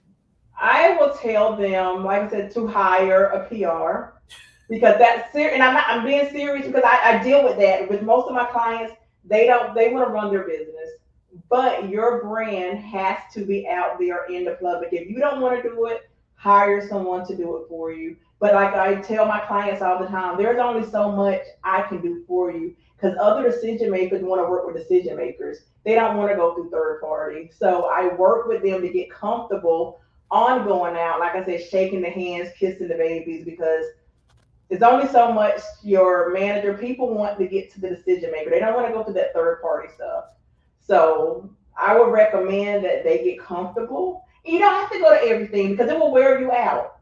It will wear you out. Pick the events that the people that you want to do business with, where they're going to be. So in Fayetteville, we have, like I said, the chambers do their breakfasts and their networking things. The Fayetteville Business Journal, they do a business lunch every quarter. So there's so many things. You got to know who you want to be in the room with. Where is your audience? Once you know, okay, these are my people. These are the people that I need to talk with, that I need to shake their hands and kiss the babies. And that's where you go. Don't just be going everywhere because everywhere is not your space. And finding your space and your place is going to pay dividends. Gotcha. I know moving to the area, one of the reasons I reached out and connected to you because every time I looked up, you were posting about something in the community. Every time I looked up, you were at this place and at this place and at that place. And I was like, man, if I'm going to come back to town and do some business, I got to be connected to her because outside of you and Tori Johnson, it was like, man, how am I going to get out in the city to find people? I can't be a business owner hiding on the inside. I got to get out to let people know that I'm around. Yeah, and shout out to Tori Johnson because she is the one who connected us, and she is actually one of my clients, one of my good friends. And I tell her the same thing because she's an introvert. You know, she's a radio personality. And, you know, we have this, every time we talk, we have this conversation about, hey, you know, you got to do more. She's like, well, at the radio station, it's just me and the computer, me and the audience. I don't got to be out here doing all the things. I'm like, well, you can stay in the corner or in the radio room, but the money is in the public with the people. I've seen also that you've been supporting, I think, a particular fashion or personality that's a hairstylist. Oh yes, Marcus Eyes. Yeah, so Marcus Eyes, actually his birthday was yesterday, and that is the person, to be honest, who helped open doors for me. Like I said, when I got back here, I'm from Fayetteville. I know this, I know that. I got my DD214. I'm thinking I'm going to be, you know, hot stuff. No. It wasn't until I started going to Marcus and Terrell, who does my makeup at the Marcus Eyes Salon. So Marcus Eyes, he's a native of Fayetteville, Hope Mills, rather. And he's built that reputation to be the go-to that all of the celebrities go to and all of the the high-powered women who can pay his fee to do their hair. So, connecting with him and he's like my work, doing the PR thing. I dabble in digital creations, and linking up with them really changed the game, really helped me get noticed. Now is what's been about 4 years, because I've linked up with him during the pandemic. But what was really funny, in 2016, when I was about to transition and get out the military, I came home on leave and I saw him in the club, and I'm like, oh my God, I fanned out because I knew him. He did my cousin's hair. Growing up, he did everybody's hair. But it was like, oh my God, I can't afford him. He's this, that, and the third. But you don't know what you can afford until you ask people. And that's the one thing, even with me, people be like, oh, she's with Marcus Song, so I can't afford her. Well, do you even know how much I cost? Did you even have the conversation? And so many times we discredit ourselves, we count ourselves out before we even have conversations with people. But to get back to Marcus, I said, Marcus, hey, I want to do these makeovers. So like I said, with the nonprofit, one of the things that we do is the makeovers and the grooming and all of the things. So I know he thought I was crazy the way I was just talking and was like, we're going to do this, we're going to do that. And fast forward to 2024, we're doing the things and, we're making moves, and it's great. That's awesome. You talked about affordability. I believe one of the reasons why a lot of entrepreneurs or small business owners don't reach into getting a marketing consultant or a PR person or a branding consultant, they rather go to Canva and do the best that they can. I experience it all the time. What kind of budget should a small business owner look forward to when approaching a public relations person? So I would say, and I'm just going to go off my fees, between $1,500 and $3,500 a month. If you want to get fancy and do the marketing, the radio, I'm gonna just up it to $5,000. And most public relations people, their retainer is between $3,500 and $5,000 a month. But one of the things that we have to understand is not how much you're going to spend, it's how much it's going to make you. Because I can connect you with somebody right now and get you a $10,000 sponsorship, or connect you with 5 new clients. And I tell people all the time, the $1,500 you're paying me, you'll make that back in a night if we do it right. So, and that's what we got to look at. It's like, how much is this going to make me? Not how much, because it's an investment. One of my favorite words you just use is retainer. All right. Why is it that you prefer to use a retainer? Is it because PR takes a while to sort of get going? How long does it take? Give us some information about that. Yeah, so I tell people all the time, give me at least 3 months. And what I do now, is with my PR Quick Start is everything that I can deliver to get you started. But if you want real results, because with any public relations person will tell you, they can't guarantee you media. I can't guarantee to call ABC 11 and get your story picked up. That's just not the way it works, right? Because especially here in Fayetteville, with all the stuff going on with Fort Liberty, you only got so much time. There's accidents every day. There's killings every day. There's something going on in the world every day, and your ribbon cut, and it's just not going to make the news. You trying to tell me that if I pay you this money, you can't guarantee me a slot? I cannot guarantee you an ABC 11, CBS 17, Spectrum News. I can't guarantee how they run their business, because they have their meetings just like you have your meetings with your staff, what we're going to do, how you're going to do it. So can anybody come to your business and guarantee anything on your behalf? Well, one thing I talk about people is, consistency. Yeah. It is worth the investment to be consistently in places. I tell people that you don't normally see McDonald's commercials during lunch or dinner time. You see McDonald's commercials at other times throughout the day. So when you're ready for lunch, your brain already tells you to do the thing that you've consistently seen as the first choice. Give me one last power pack tip for someone who's trying to get their brand and their business out there in terms of PR. Yes, go to ShadonnaMcFall.com, hire me. No, seriously, like you said, show up, because I can send out all the press releases, or anybody can send out all the press releases to get you out there, to get you. Because once I tell people, once people Google you, because everybody's not on Facebook, social media, Snap, and all that. But when people are looking for things to do in Fayetteville, guess what they do? They Google things to do in Fayetteville, plumbers in Fayetteville, whatever in Fayetteville, or whatever in your city that you're in. You need to be on top of Google, and that's just facts. So don't be afraid to invest the money. Do your homework. People who come to me now, you best believe they have Googled me and they know who I am. They have seen me, and it's just like, okay, y'all know, y'all seen what I did with Marcus, and as we seen, because my thing is I really don't go after, and I don't market myself like nearly as much as I should, because when I do get a client, because public relations is so personal. You're in a relationship.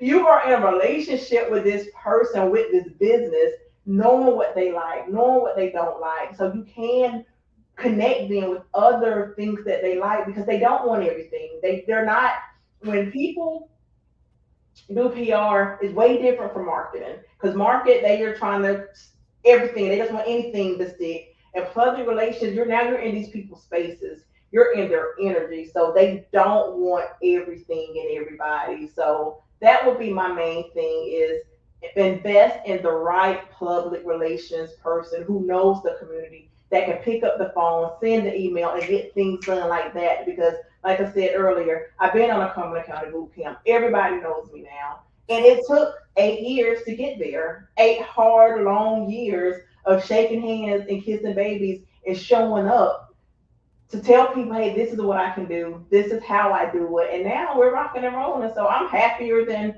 I've ever been.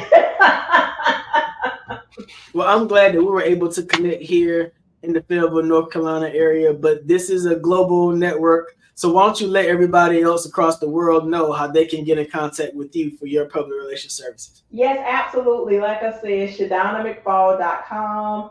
You can Google the more you know. Google, and I recommend people, like I say, Google Shadonna McFall and go under images, go under news, and you can see where the news has picked me up. And I went to the Super Bowl this past year and covered Super Bowl Media Week, the Super Bowl Gospel Celebration, and all of the things. So it's just like, and doing that got the attention of everybody here, the commissioners, the people at the college, everybody that I knew, but whoa, what are you doing? Let's talk about it. How was it? So Fayetteville is one of those places, and I'm pretty sure every city is. You got to leave the city, do something grand, then come back, and they notice you.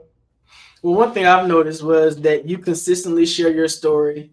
You consistently show people the journey, and I'm proud of you for doing that. Thank you for joining us here on the Black Business Network. And Genius is coming, and I'll see you on the other side. Thank you so much for having me. Wow, what an amazing story from Mo, Shadonna McFall, here in Fayetteville, North Carolina, a public relations specialist. This is the Black Business Network. The Black Business Expo's mission is to raise funds for high school seniors going to college or K-12 entrepreneurs. The Expo is a fundraiser for students. You can go to www.blackbusinessexpousa.com to donate to the scholarship fund, or use the Cash App that's down below, $BBXUSA. Our goal is to give laptops and up to $5,000 to 10 students. Students can register online at www.blackbusinessexpousa.com. Again, www.blackbusinessexpousa.com. Every dollar counts. So we want to remind you to donate to the scholarship fund. We want to thank our Black Business Expo USA sponsors for April 2024. NC100, Moody Capital Partners, Suede Soul, Lotus Richey Coaching and Training, Carolina, Virginia Minority Supplier Development Council, Step Management, The Hello LLC, Barbara H. Smith LLC, Margie McLean Foundation Incorporated, Genius is Common, Earth Essentials, Melanie Shani Global, 5 Star BDM Media, Executive Women's Success Institute, the quality coaching company, Superwoman Business Services, Creative Force Studios, Lee Entertainment, Artistic App Design, and last but not least, Black Business Expo USA. My name is RJ Stevenson. I'm your afternoon moderator and the CEO of Creative Concepts Production and Design. Genius is coming, and I'll see you on the other side.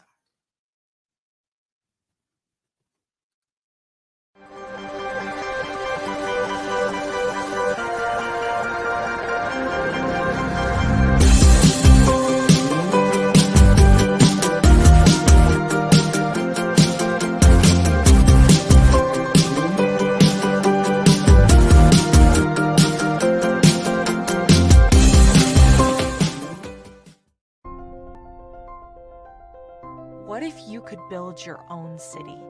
A place where every child can find nurturing people to help them achieve their full potential.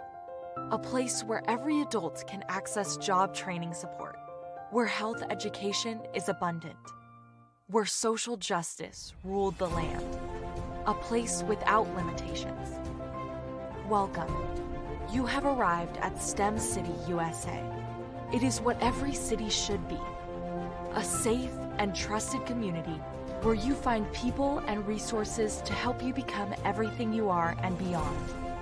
STEM City is unlike anything you have ever experienced. It is a digital twin of the world around you, only better. STEM City is about energy and soul renewal. It is more than a digital world. You can almost feel the power of live cultural events, music, and theater. STEM City promises a better future for children with caring mentors and hands-on activities with dedicated tutors to support our youth. STEM City is your passport to a healthy lifestyle with weekly events addressing our community's many issues. STEM City is your financial well-being with helpful information on wealth management, career advancement, job training, and so much more. STEM City is the community you deserve. It is the city where your dreams can come true. STEM City USA, a place in the sky that is accessible to all who reach for the stars.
Story, they're like, okay, somebody said they had a vision from God and they need money to build something.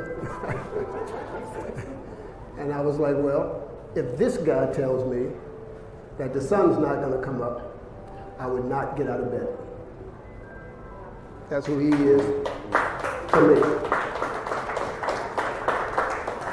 And you can see that my judgment is well placed, because in another 8 or 9 months, we're going to put his technology into an electric car.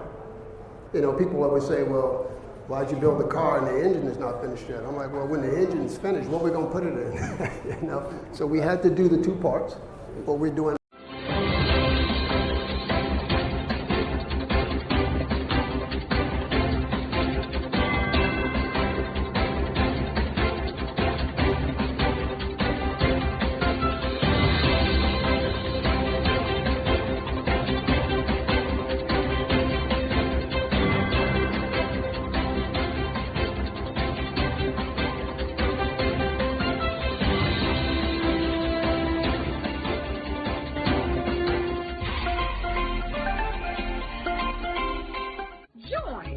Dr. Eric Kelly III and the host of phenomenal speakers from all around the globe for this 7-day virtual event that you don't want to miss.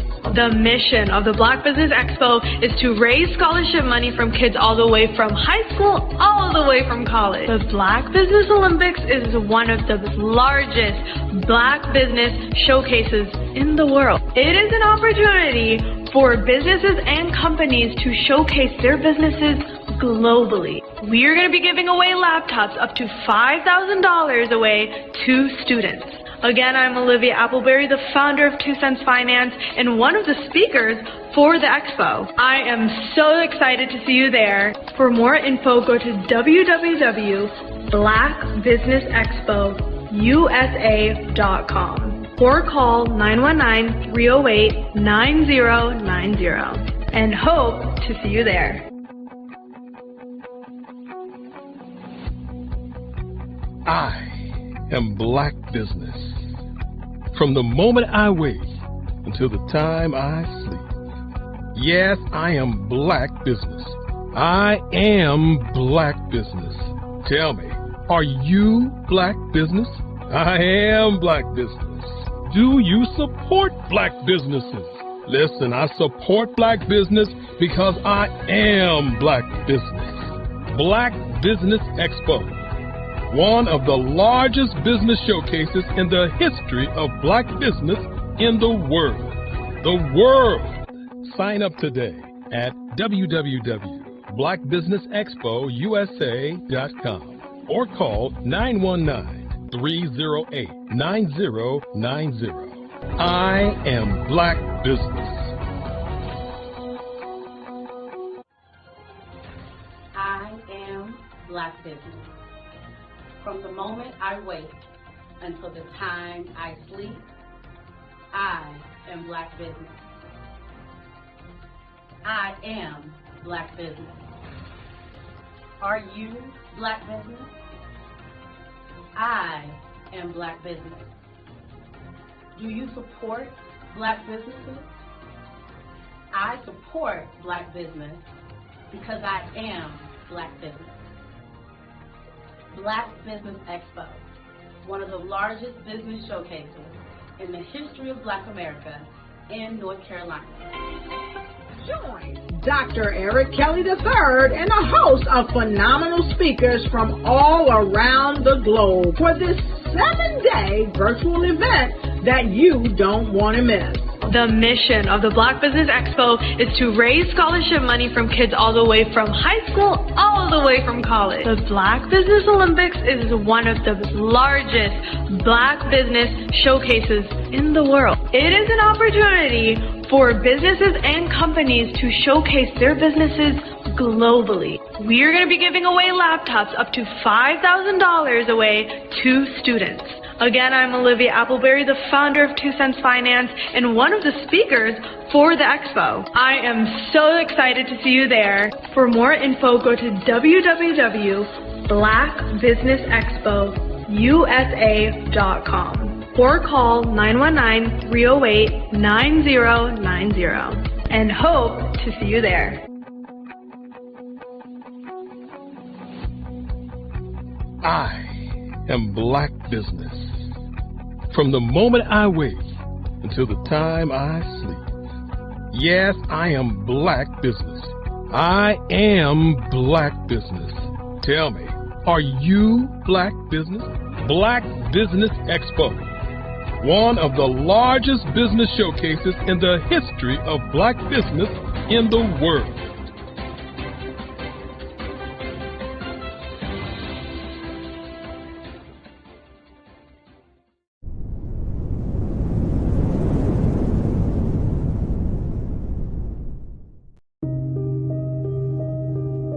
The Black Business Expo is changing my life.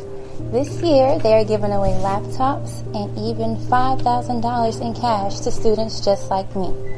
I'm Alexis, and I want to go to college to fulfill my dream of becoming an entrepreneur. Help the Black Business Expo going to www.blackbusinessexpousa.com and also becoming a vendor, a sponsor, or donating.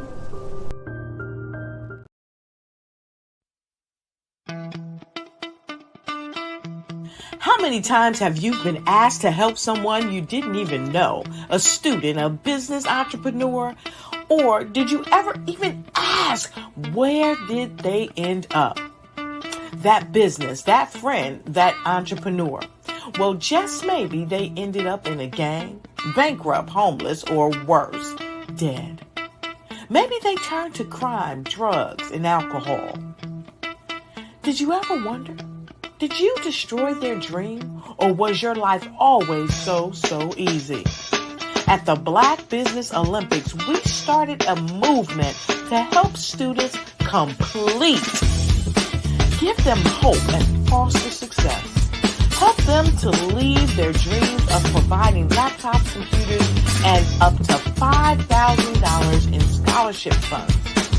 Today, we ask you to help a student, a business owner, or an entrepreneur to realize their dream by sponsoring them, supporting them, and buying from them.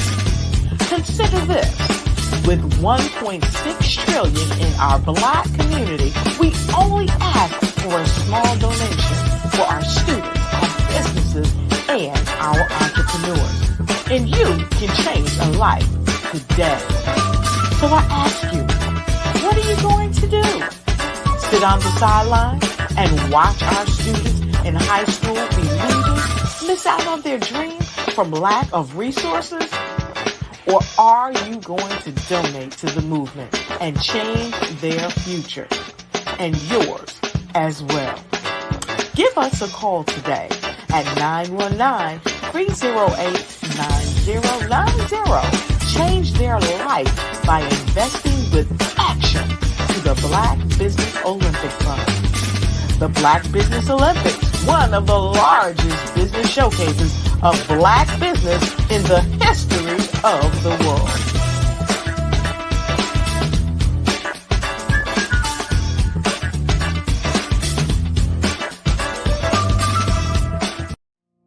Did you know that approximately 333.34 million businesses exist today, according to a report from 2021?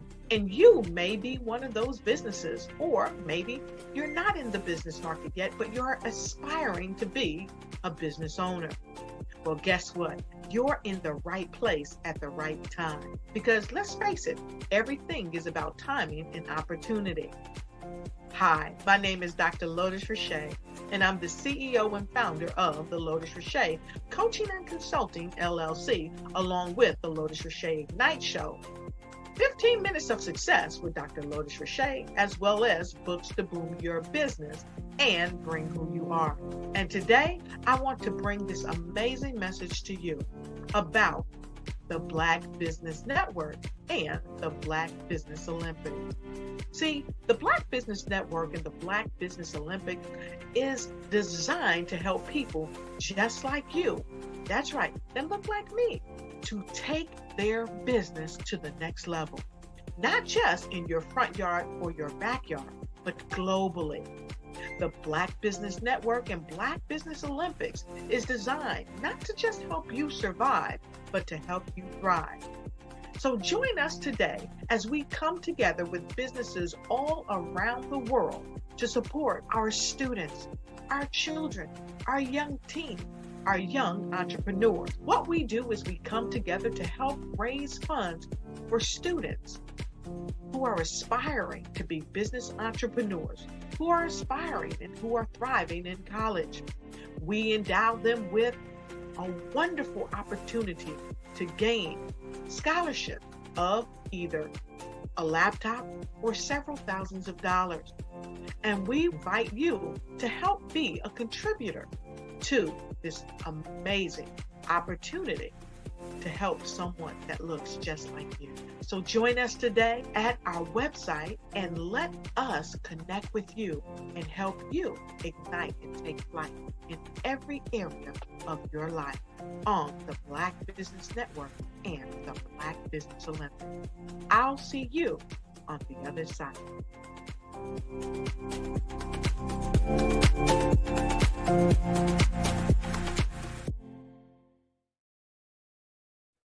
Hey everyone, it's Grant McGaw, CEO of 5-Star BDM and host of the award-winning Follow the Brand podcast and TV series, where I help you to build a 5-star brand that people will follow.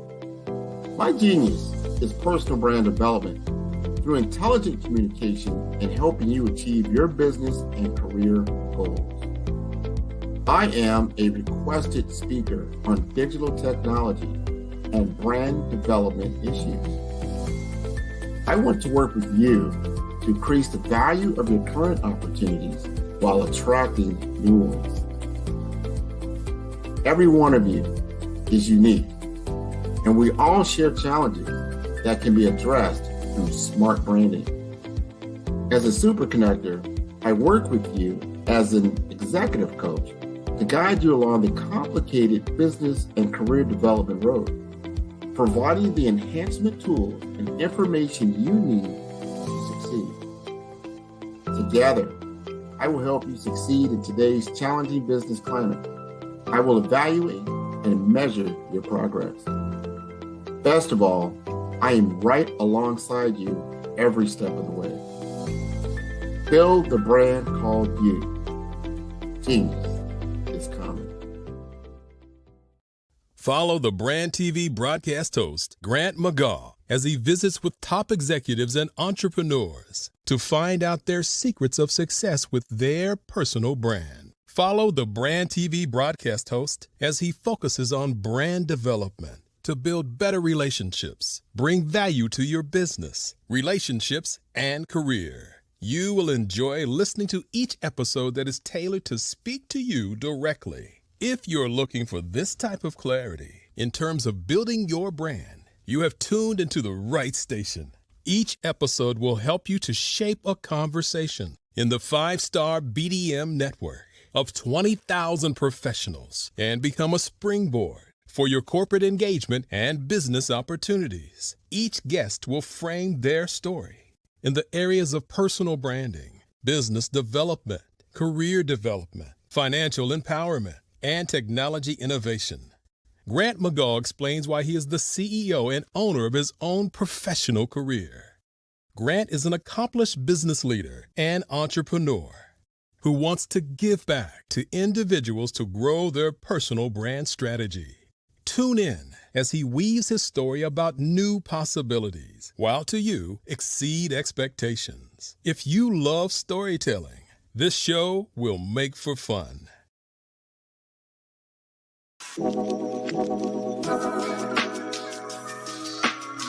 The African company and the African CEO is making a conscious decision to bring on someone external to the continent versus bringing on someone who is from Ghana or Kenya or South Africa. And so the skill sets of the people that we take through our executive leadership training program and ultimately on the placement, obviously have to be extremely high caliber. So what we look for are corporate executives at the vice president to C-suite level, as well as Black entrepreneurs. When we look at the Black corporate executives, we're looking for some very specific skill sets, whether that be around supply chain, sales and marketing, engineering, product development. We want our folks to be able to add immediate value to the corporate board, right? And the other thing is, even if they don't necessarily have specific industry experience, they're bringing a diversity of thought.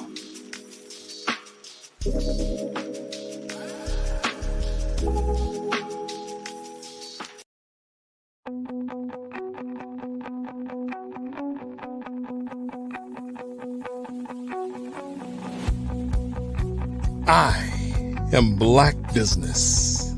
From the moment I wake until the time I sleep. Yes, I am Black Business. I am Black business. Tell me, are you Black business? I am Black business. Do you support Black businesses? Listen, I support Black business because I am Black business.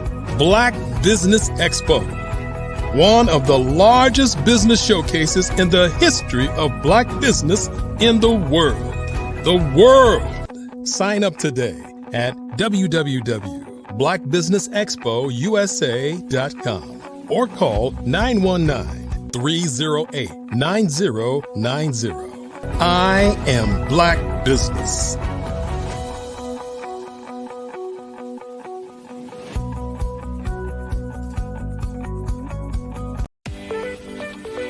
You are in the right place at the right time. The Black Business Network opens again for its Black Business Olympics, a 24/7 broadcast on business, strategies, global branding, social media marketing, finance, advertisement, and much, much more.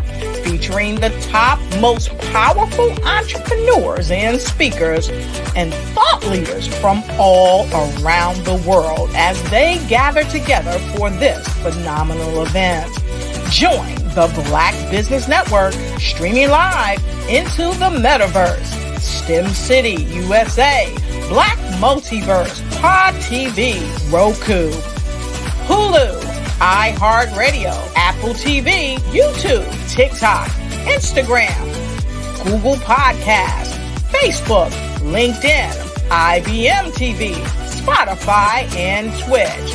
Tune in today and be a part of this amazing movement. The Black Business Olympics welcomes you.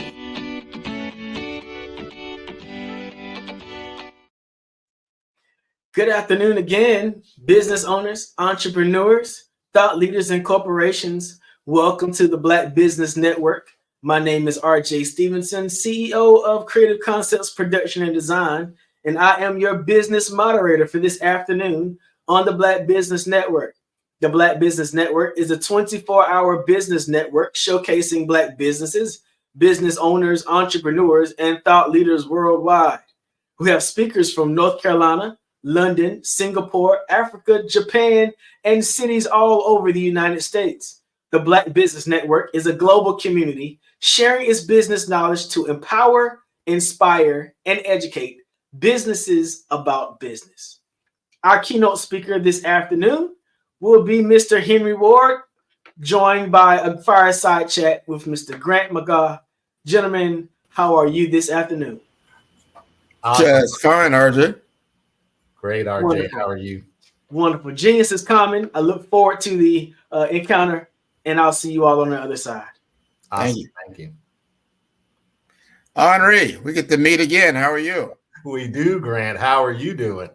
I am wonderful, wonderful, wonderful, wonderful. I want you to help our audience understand just a little bit backdrop on Be Direct. I know we've had numerous conversations, but there's always someone, this will be their first time. That's right. Hearing this story. I think it's so impactful. So just give us an overview of Be Direct and your role within it. Absolutely. So Be Direct is the first US-based but African-centric corporate board preparedness and board search company.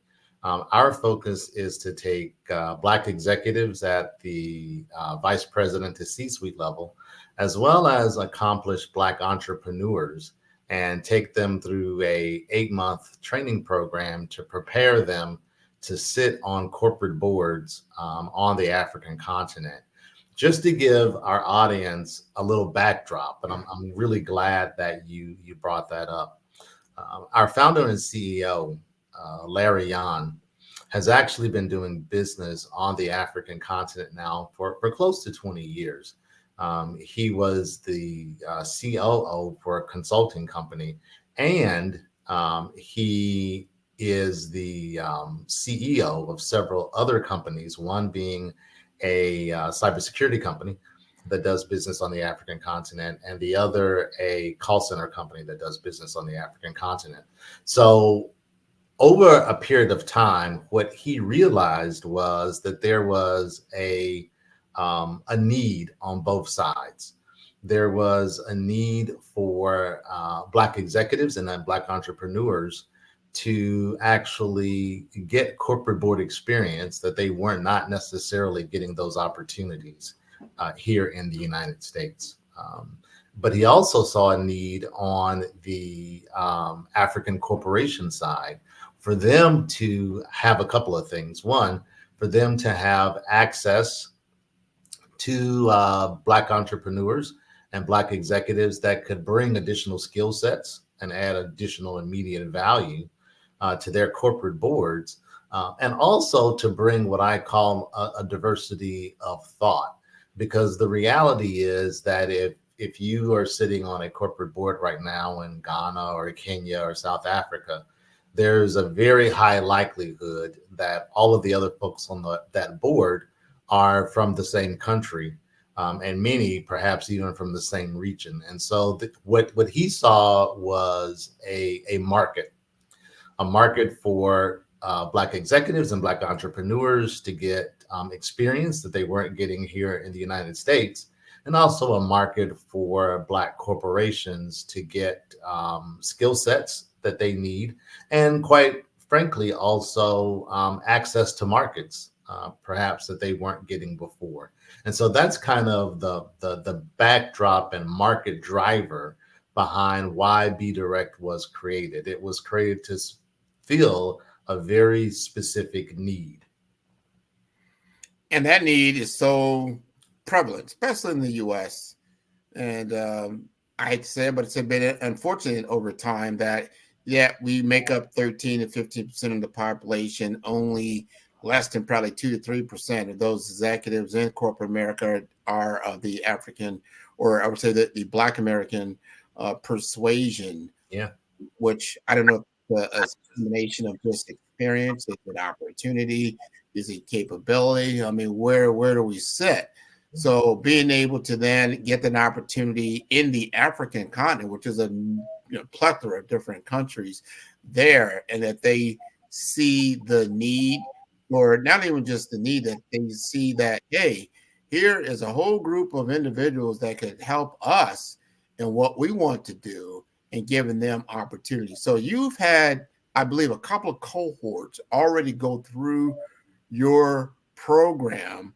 Give us some feedback. What was the feedback from those classes? I know one is probably ongoing, but let's talk about that first. What was some of the feedback you got from the key executives and some of the opportunities they were able to get involved in? Yeah, great question. So we're actually just concluding our first cohort. Our last session literally was this past Saturday. That was kind of their graduation, and our next cohort begins June 22nd. Some of the feedback that we've heard from those in the existing cohort is not only is this exposing them to opportunities that they did not necessarily have here in the United States, it's also changing their own perspectives on how to operate both here and in the United States. And I'll give you an example of that. A key part of our program is not just teaching technical skills around corporate governance. While we do that, a critical piece of our program, though, was teaching what we call cultural dexterity skills. How do you navigate culture?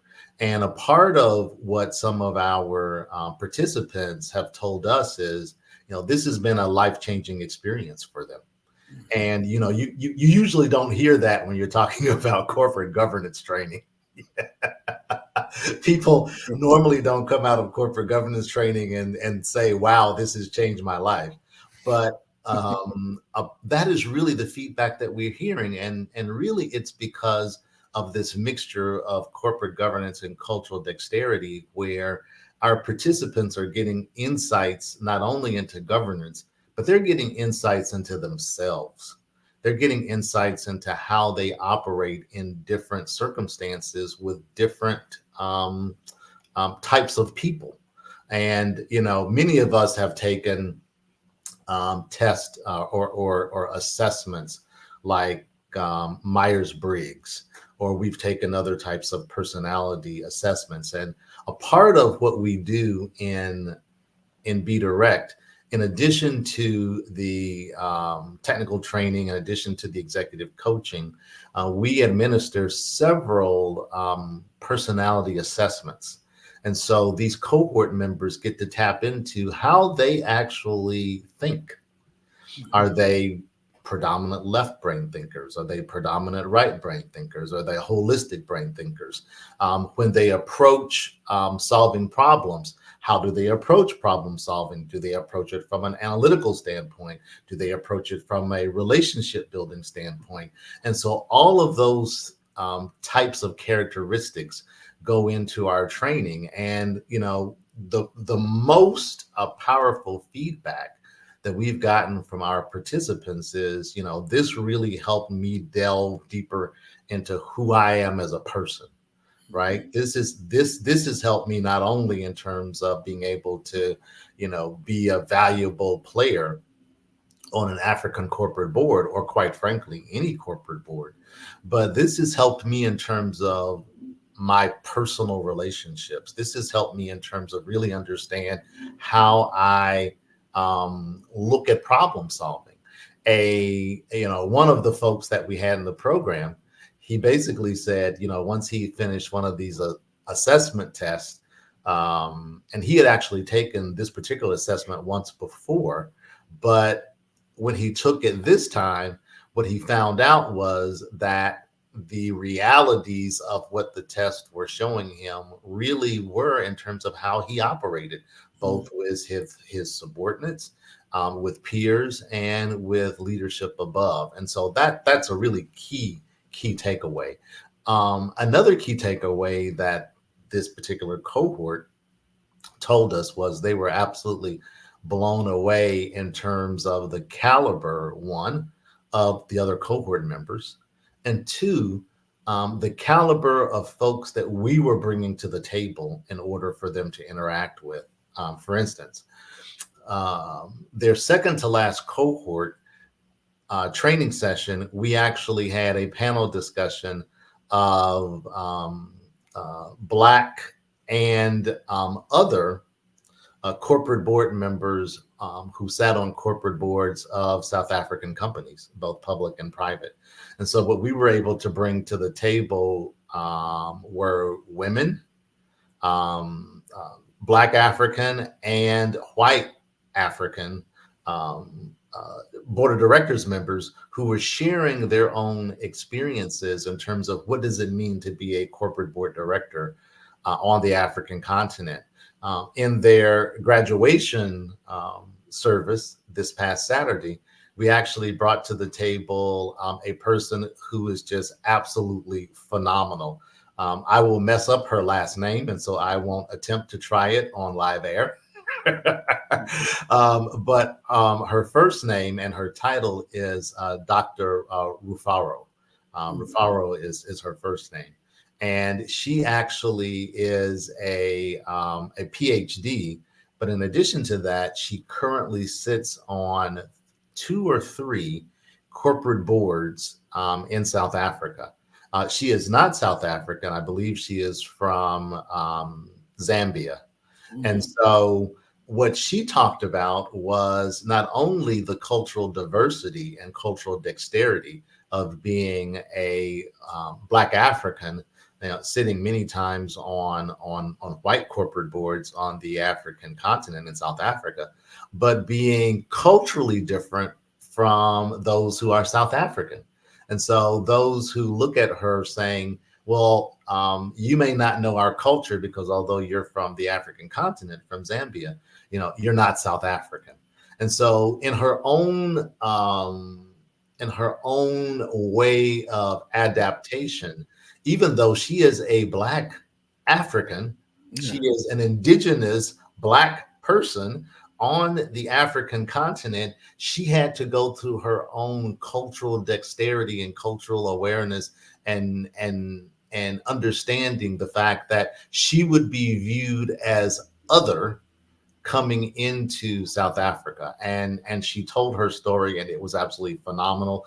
It blew our cohort members away, because it really talked to the fact that even if you are a Black African on the African continent, if you are going from country to country, you will still be viewed as other, and you still have to be able to navigate culture, even if you are indigenous to the continent. And so that kind of reinforced to them this whole training module that we have in terms of what does it mean to actually navigate culture? What does it mean to actually understand that you can't take Western values and Western thinking and just forklift that into another country on another continent and think you will be successful, because you won't. We tend to, in the United States, we tend to look at Africa monolithically. We tend to look at it, the continent of Africa, as if it were a country. And the reality is there are 54, 55 different countries that sit on the continent of Africa, each having their own way of doing things, each having their own culture, each having their own way of navigating internationally. And if you come into that environment with a one-size-fits-all approach, you will not be successful. It would be the same as if someone going to Europe and thinking that all Europeans are the same. And the reality is, a Brit thinks of him, her, or herself very different than a Spaniard, who thinks of him or herself very different than an Italian, who thinks of him or herself very different than someone from Greece, although they're all European, right? They all have very different ways of doing things. And the same thing applies on the African continent. And so the aha moment for many of our participants wasn't necessarily around the corporate governance piece, again, which is important. You have to be able to bring those skill sets to the table in order to be valuable. But what they found most important was actually the piece about understanding themselves, and then understanding how do you navigate culture. Because again, if you are a very analytical person, and you come into an organization that is more freewheeling in terms of its culture, from a corporate board perspective, you might get your feelings hurt. I can imagine that, man. We get our feelings hurt all the time just in the U.S. I mean, what you're talking about is so true. Just think about the differences between living in the Southeast, where I am, in like Miami, as opposed to living in the Northwest. Up in the Seattle area, or if you go all the way down to the Southwest in the Arizona, in that area, or what we call the Deep South, and all these other things, they're all different in how they view things. And I'm sure, because what you said is so true, and we need to get away from that. We don't think of, hey, I'm going to Europe. You normally say, yes, I'm going to London, I'm going to France, I'm going to the, maybe you may say something about the Mediterranean or something like that, because there's a lot of different countries. Right. But Africa is a huge, huge, huge place. Absolutely. And there's so many different, not only, we say the indigenous, and we say indigenous, I'm talking about the tribal. That's right. The tribal, and then understanding those tribal nuances, and you may have no idea about nothing like that. And I say this very candidly, just like in the U.S. Talk to us about the Native American tribal system. You'd be like, right. I just thought they were all Indians. You're like, oh, right. No, you're cool. Exactly. You'd lose right off the bat. Because there's just so many different personalities and tribal customs and culture and all those things. Absolutely. Here's a perfect example of that, of Grant, if I could. And I've talked about this with some of our other sessions. One of my best friends is Nigerian. He's Yoruba. And as many may know, within Nigeria, there are three main clans, if you will, or three main cultural tribes. There is Yoruba, there's Hausa, and there's Igbo. And they are mainly divided in terms of geography, where they sit within inside of the country of Nigeria. So he was born and raised in Nigeria. Left Nigeria in his early 20s to come to the United States to go to college. He's now been here in the United States, well, close to 40 years or so. He views himself as a Nigerian living in America because culturally, in his mind, he's still very much Nigerian. When he goes home to Nigeria to visit his relatives, he's viewed as an American visiting Nigeria. Again, born and raised in Nigeria, family still is in Nigeria. But because of the fact that he has been gone for so long, he is now viewed as other by his own relatives. Yeah. He's not viewed as Nigerian anymore.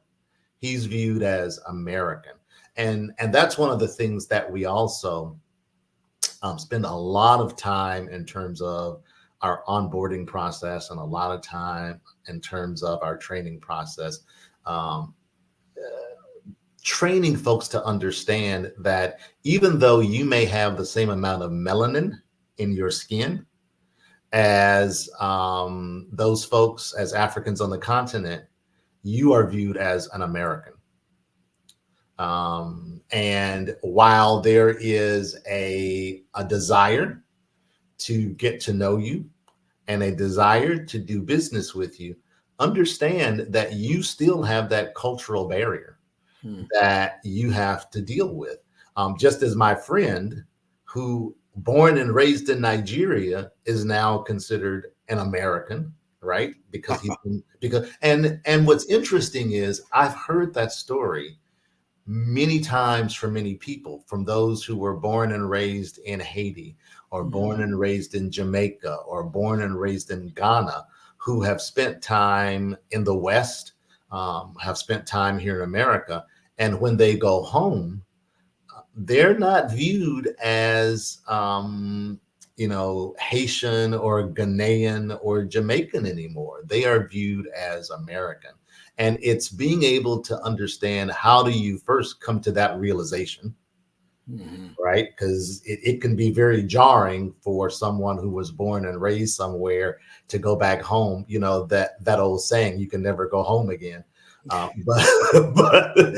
it could be very jarring for someone. And just think about what levels of magnitude that is for someone who is born here in the United States, who is Western trained and Western thinking, and now you go to a different country. Here's another example that Dr. Rufuro actually brought up during her session last week. In the West, we view time from a Western perspective. We view time in terms of, if a meeting is supposed to start at 9 a.m., 9:05, you're late. 9:15, don't bother to come. Right? That is very different for many other cultures. It is different for cultures on the African continent. It is different actually for some Asian Indian cultures as well. Perfect example. If a meeting is supposed to start at 9 a.m., let's say in Ghana or South Africa, if a person gets there by 9:15 or 9:20, and this may be your host, by the way, this may be the person who you are meeting with that you perhaps are trying to get business from. If that meeting starts at 9:15 or 9:20, you're doing pretty good. and by the way, once they get there at 9:15 or 9:20, the first 15 to 20 minutes may be spent just talking about family. How are you doing? How's your family? How's it going? And so from a Western perspective, we sometimes will get frustrated with that, right? We have the concept of time is money, right? Mm-hmm. And, I came here to talk about business. And the reality is, for that particular culture or those cultures, there's much more, at least initially, there's much more an emphasis on building relationship, right? I'm really not interested in doing business with you until I have kind of meshed with you as a person. And a part of us building this relationship is us spending time not talking about business. Mm. It's spending time really for me to get to know you as a human being, to decide if I want to do business with you as a human being before I start talking about actual business. And that's very different. That approach is very different than approach that we take in the West. In the West, it's let's talk about business, let's get it done quickly, ba-bump, ba-bump, ba-bump, ba-bump.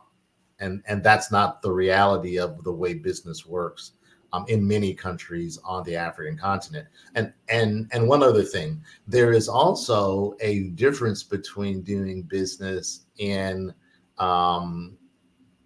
Southern and Western and Mid-Africa versus Northern Africa. The term that's predominantly used, and I don't necessarily like this term, but I will throw it out there as a term that's used so people will know what it means. Northern Africa versus Sub-Saharan Africa. And when people use the term Sub-Saharan Africa, many times they are using it in a pejorative sense, which is why I don't like using that term. When people say Sub-Saharan Africa, usually what they're referring to is quote unquote Black Africa, as opposed to Northern Africa. You'll see countries such as Egypt or Tanzania or some other countries. And the reality is that while there is a large Arab population in many North African countries, there's also a very large indigenous African population in those countries as well. And so that's why I don't like using that term. But there are cultural differences even between Northern Africa and South and Central and West and East Africa. And so being able to just navigate culture is extremely important. It is actually as important or more important than actually understanding the technical aspects of cultural governance. I'll give one more example.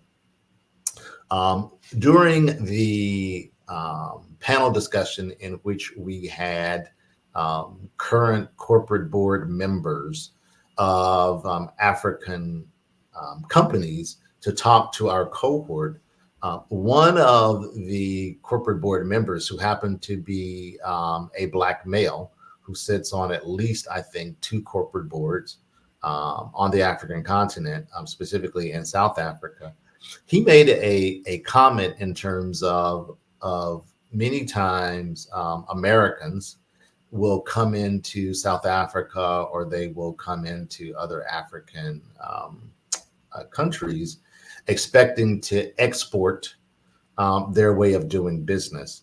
And one of the things that he talked about in South Africa, there is this focus on understanding that anytime a company outside of the South Africa comes and do business, they have to understand that what the South African government in particular is looking for in terms of bringing them in or kind of giving them a blessing in terms of doing business in the continent or doing business in that country is what aspects are they providing in terms of uplifting in terms of the community.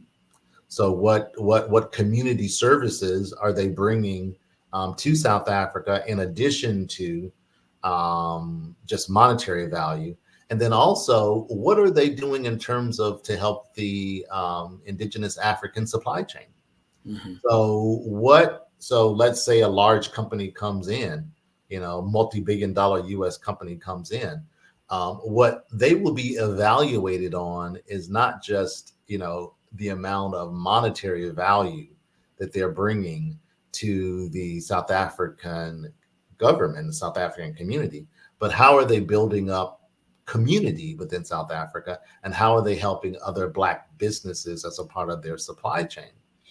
Because they did not understand this was a very large franchise based here in America. I won't name the franchise, but he did. Very large franchise that many people will know, came to do business in South Africa. And they came again with a very Western approach. And they did not understand that in order to do business, in order to kind of get approval, that they needed to show how they were bringing Black companies, Black South African companies into their supply chain. They did not understand that they had to show how they were building up Black communities that they were putting their franchises in. And because they missed on both of those key performance indicators, they did not get an opportunity to get the business in South Africa. And they totally missed it. They thought just by them coming in and bringing dollars in that they could get approval, and that just was not the case. So again, that's why we spend so much time emphasizing culture. We spend so much time in emphasizing navigating culture, because it really is the difference between success and failure. 100%. And I hope we take something out of what you just said when we think about our own communities here in America, when a lot of companies will set up shop in the communities. I mean, do they actually ask that question? How are we benefiting the community? How are we giving back to the community? How is that demonstrated, not just lip service? Show me the case in point. And I know a lot of times, I know in the government world, you get RFPs and whatnot. They ask you these questions, but then the reality is when you go back and look at, all right, what really happened? How was this done? Are we seeing tangible evidence of the company or companies giving back? So that's interesting. I wanted to ask you this from an objective standpoint. Sure. From the African, let's say, corporation that's operating, and they're going to bring in an American operative, and they're looking, what is their objectives? Because they don't want to sit there and have to teach you about their culture. Absolutely. Get something out of it. What's exactly their objective? Absolutely. Awesome question, Grant. They're looking at this from a couple of different reasons, and I'm really glad that you asked that, because the reality is anyone that we bring in from our side has to be able to add value immediately to that corporate board, because the reality is that the CEO and that existing board is making a conscious decision to bring an outsider in, right? And so whoever that outsider is has to be able to show that they are adding immediate value to that board. And here's a way that they can position themselves to do that.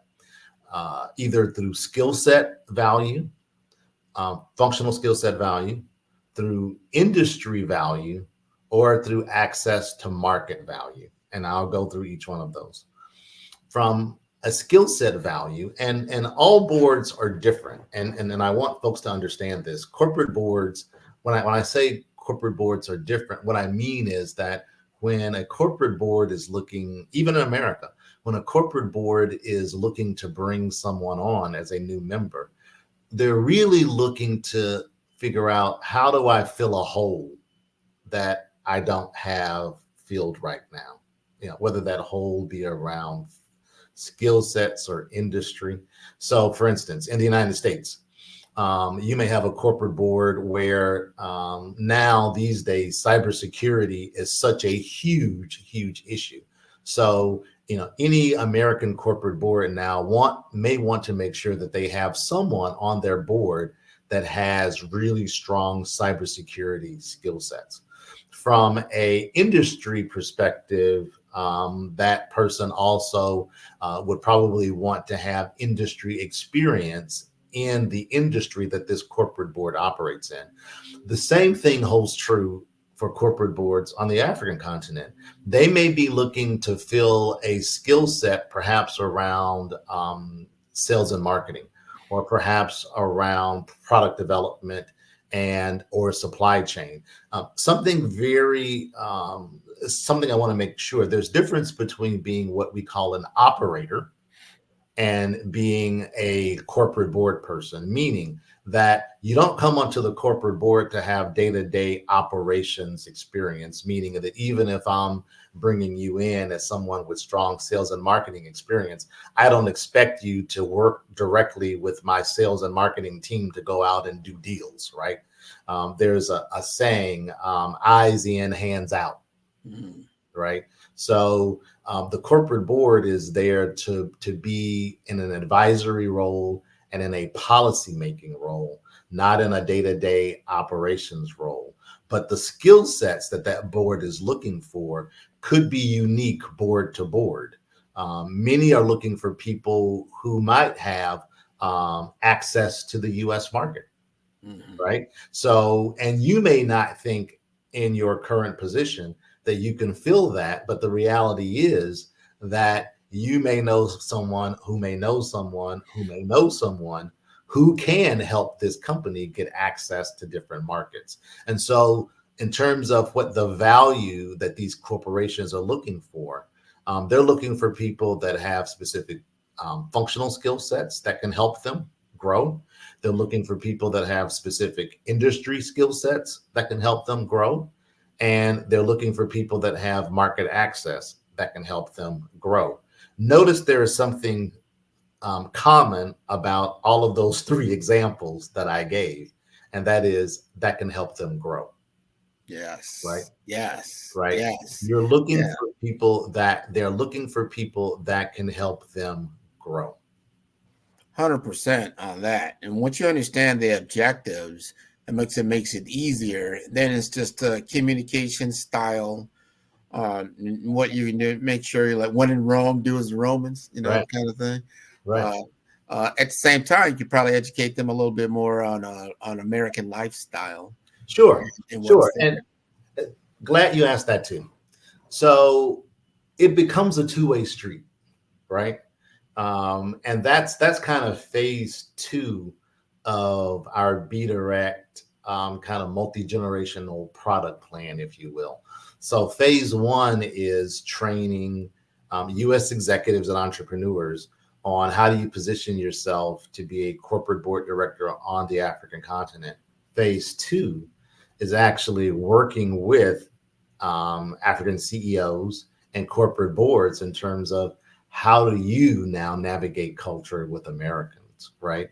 So it has to be both ways because there are many times a board, a board operates many times like a family. And people a lot of times don't understand that. I was actually talking to a gentleman who worked for one of the major consulting firms here in the United States. And he had, it's a global consulting firm, but he had US responsibility. And he had responsibility for actually tapping into Black corporate executives, usually at the C-suite level, to place them on corporate boards in the United States. And as he was getting feedback from corporations in terms of what they were looking for, they basically told him, they said, most of our board appointments come through referral, right? And we look for people that we know, we trust, and we like. Yes, of course. Right? Yes. And if you don't fit those criteria, if I don't know you, if I don't trust you, and if I don't like you, then you probably are not getting an appointment on any board here. And the reality is that's just not in the United States. That works across the continent as well, which is why building that cultural dexterity and building those relationships are so important. And what we do at Be Direct is we try to facilitate those discussions by preparing the U.S. Executives for this cultural dexterity piece, but also we are pre-vetting companies on the African continent. For instance, we would not want to place a Black female on a corporate board on the African continent in a country that did not necessarily value Black females. Right. Right. I see RJ is back with us. I didn't know when to jump in, and now I'm back here playing hopscotch. I'm like, I'm pulling in all the information. I don't want to interrupt because I'm learning so much. Having had some global traveling myself, very, very great content. I'm going to actually go back and watch it again. Thank you all so much for your wealth of knowledge. Amazing conversation. Genius is common. Actually, Mr. Henry, can you let us know, our viewers, how they can get in contact with you in the future? Absolutely, RJ. Please go to our website at www.globalboarddirector.com. And Global Board Director is all one word.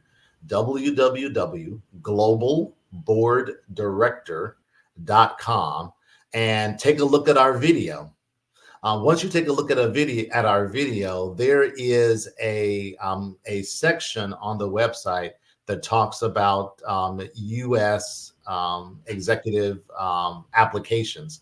Click on that and feel free to give us your information. You can also send us an email at info at globalboarddirector.com, and we will most definitely respond to you. Wonderful. Thank you so much for the conversation and your insight. Genius is common, and I'll see both of you on the other side. Thank you so much. Thank you, Grant. Thank you. Wow, what amazing information we've received about board positions and even global board positions. I know that you've enjoyed that conversation, that fireside chat between the two of them. The Black Business Expo's mission is to raise funds for high school seniors going to college or K-12 entrepreneurs. The Expo is a fundraiser for students. You can go to www.blackbusinessexpo.com to donate to the scholarship fund or use the Cash App on the screen below, $BBX USA. Our goal is to give laptops and up to $5,000 to 10 students. Students can also register online at www.blackbusinessexpousa.com. Again, that's www.blackbusinessexpousa.com. Every dollar counts, so we want to remind you to donate to the scholarship fund. We want to thank our Black Business Expo USA sponsors for April 2024. NC100, Moody Capital Partners, Suede Soul, Lotus Rocher Lotus Rocher Coaching and Training, Carolina, Virginia Minority Supplier Development Council, Step Management, The Hello LLC, Barbara H. Smith LLC, Margie McLean Foundation Incorporated, Genius is Common, Earth Essentials, Melanie Shani Global, 5-Star BDM Media, Executive Women's Success Institute, The Quality Coaching Company, Superwoman Business Services, Creative Force Studios, Lee Entertainment, Artistic App Design, and of course, Black Business Expo USA. My name is RJ Stevenson, your afternoon moderator. Genius is common, and I'll see you on the other side.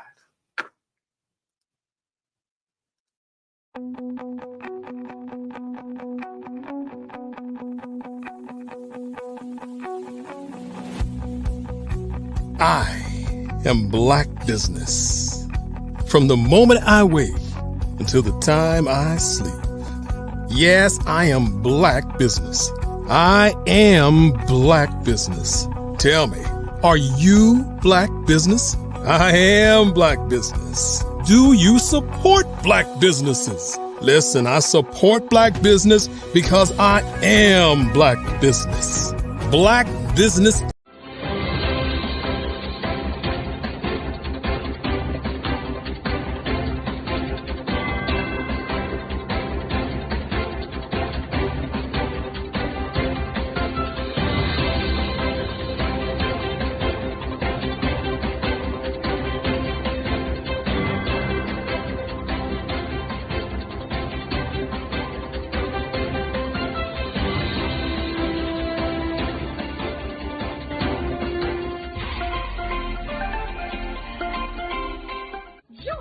Dr. Eric Kelly III and a host of phenomenal speakers from all around the globe for this 7-day virtual event that you don't want to miss.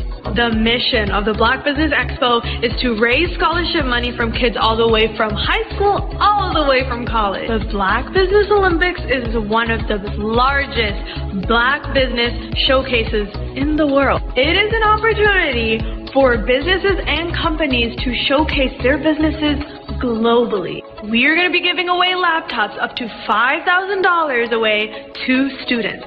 Again, I'm Olivia Appleberry, the founder of 2 Cents Finance and one of the speakers for the expo. I am so excited to see you there. For more info, go to www.blackbusinessexpousa.com or call 919-308-9090 and hope to see you there. I am Black Business. From the moment I wake until the time I sleep. Yes, I am Black Business. I am Black Business. Tell me, are you Black Business? I am Black Business. Do you support Black businesses? Listen, I support Black business because I am Black Business. Black Business Expo, one of the largest business showcases in the history of Black business in the world. The world! Sign up today at www.blackbusinessexpousa.com or call 919-308-9090. I am Black Business. I am Black Business. From the moment I wake until the time I sleep, I am Black Business. I am Black Business. Are you Black Business? I am Black Business. Do you support Black businesses? I support Black business because I am Black Business. Black Business Expo, one of the largest business showcases in the history of Black America in North Carolina. Join Dr. Eric Kelly III and a host of phenomenal speakers from all around the globe for this 7-day virtual event that you don't want to miss. The mission of the Black Business Expo is to raise scholarship money from kids all the way from high school, all the way from college. The Black Business Olympics is one of the largest Black business showcases in the world. It is an opportunity for businesses and companies to showcase their businesses globally. We are going to be giving away laptops up to $5,000 away to students. Again, I'm Olivia Appleberry, the founder of 2 Cents Finance and one of the speakers for the expo. I am so excited to see you there. For more info, go to www.blackbusinessexpousa.com or call 919-308-9090 and hope to see you there. I am Black Business. From the moment I wake until the time I sleep. Yes, I am Black Business. I am Black Business. Tell me, are you Black Business? Black Business Expo, one of the largest business showcases in the history of Black business in the world.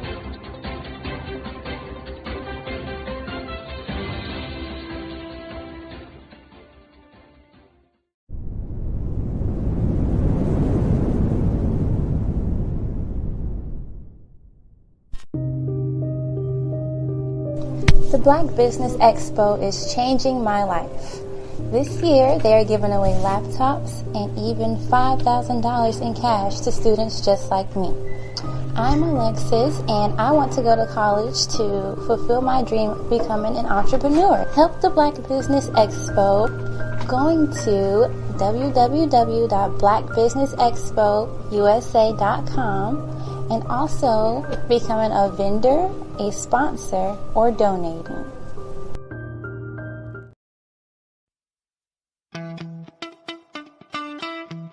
How many times have you been asked to help someone you didn't even know, a student, a business entrepreneur, or did you ever even ask, where did they end up? That business, that friend, that entrepreneur. Well, just maybe they ended up in a gang, bankrupt, homeless, or worse, dead. Maybe they turned to crime, drugs, and alcohol. Did you ever wonder? Did you destroy their dream, or was your life always so easy? At the Black Business Olympics, we started a movement to help students complete. Give them hope and foster success. Help them to leave their dreams of providing laptops, computers, and up to $5,000 in scholarship funds. Today, we ask you to help a student, a business owner, or an entrepreneur to realize their dream by sponsoring them, supporting them, and buying from them. Consider this. With $1.6 trillion in our Black community, we only ask for a small donation for our students, our businesses, and our entrepreneurs. And you can change a life today. So I ask you, what are you going to do? Sit on the sideline and watch our students in high school be leaders, miss out on their dream from lack of resources? Or are you going to donate to the movement and change their future and yours as well? Give us a call today at 919-308-9090. Change their life by investing with action to the Black Business Olympic Fund. The Black Business Olympics, one of the largest business showcases of Black business in the history of the world.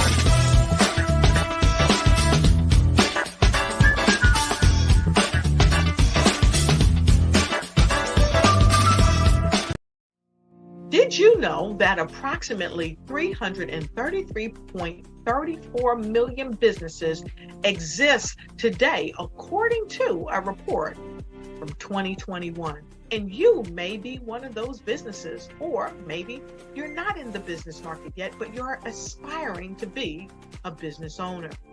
Well, guess what? You're in the right place at the right time. Because let's face it, everything is about timing and opportunity. Hi, my name is Dr. Lotus Richey, and I'm the CEO and founder of the Lotus Richey Coaching and Consulting LLC, along with the Lotus Richey Ignite Show.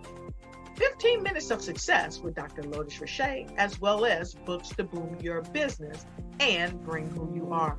And today, I want to bring this amazing message to you about the Black Business Network and the Black Business Olympics. See, the Black Business Network and the Black Business Olympics is designed to help people just like you, that's right, that look like me, to take their business to the next level. Not just in your front yard or your backyard, but globally. The Black Business Network and Black Business Olympics is designed not to just help you survive, but to help you thrive. So join us today as we come together with businesses all around the world to support our students, our children, our young teens, our young entrepreneurs. What we do is we come together to help raise funds for students who are aspiring to be business entrepreneurs, who are aspiring and who are thriving in college. We endow them with a wonderful opportunity to gain scholarship of either a laptop or several thousands of dollars. And we invite you to help be a contributor to this amazing opportunity to help someone that looks just like you. So join us today at our website and let us connect with you and help you ignite and take flight in every area of your life on the Black Business Network and the Black Business Olympics. I'll see you on the other side.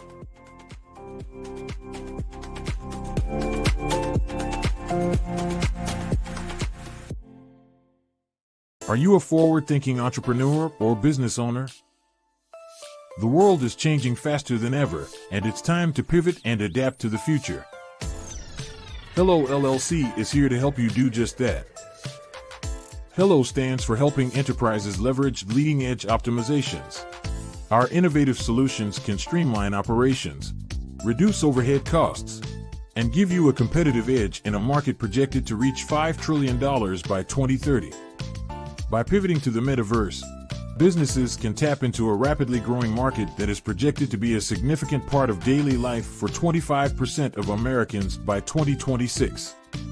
As a full digital metaverse agency, the Hello LLC can help you create custom solutions to streamline operations, increase productivity, reduce costs, and drive brand recognition. Why should you pivot to the metaverse with the Hello LLC? By leveraging cutting-edge technology, you can provide immersive experiences for your customers, expand your global reach, and unlock new revenue streams. Contact us today to make the pivot. I'd like you to imagine with me, if you will, opening an app where you can collaborate with like-minded individuals from around the world, get inspiration and in-app tools to launch and grow your business, as well as share your knowledge and earn compensation, all in one app. Well, the name of that app is Truso, short for Truly Social. Hi, I'm Matthew Newman, the founder and CEO of Truso. A new concept in social media, Truso is designed from the ground up to be a platform that's both social and empowering for all its users. How exactly do we do that? I'm glad you asked. First, Truso brings the world together via video. Psychologists assert that video provides a significantly more effective connection than audio only. When you enter a community on Truso, you're face-to-face. Second, on Truso, you don't have to have 1 million followers to monetize. Our business model allows all hosts and moderators to monetize, no matter the size of your following, by 1, producing fee-based content, and 2, inviting others to join the platform as subscribers. Even more, Truso has an in-app resource library with over 100 free resources, forms, and documents to help you build your brand and grow your business. Third, Truso is inclusive. The deaf and hard of hearing communities make up 360 million people worldwide.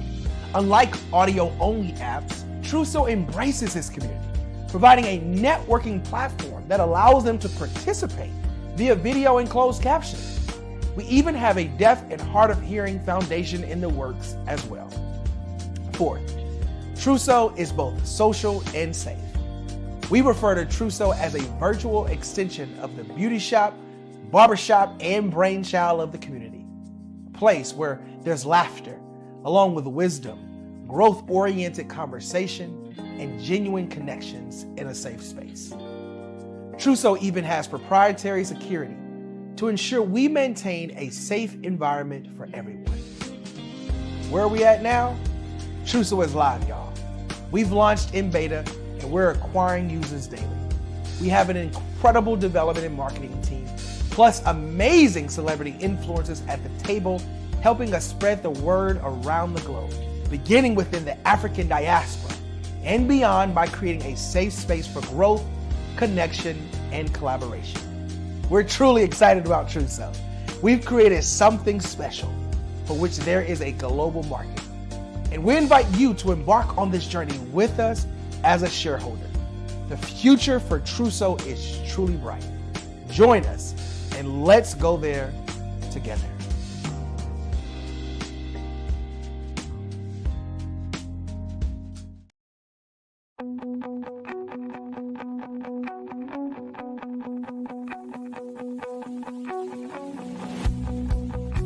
I am Black Business.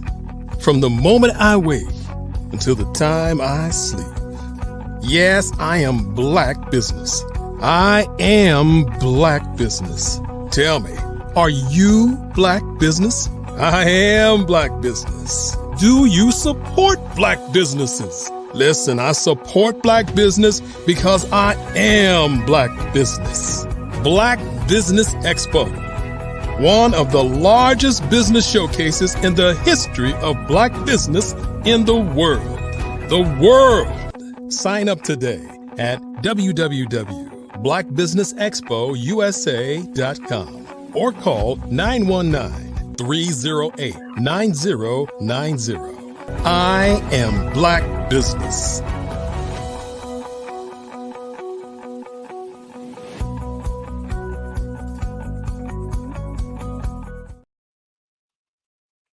Good afternoon, business owners, entrepreneurs, thought leaders, and corporations.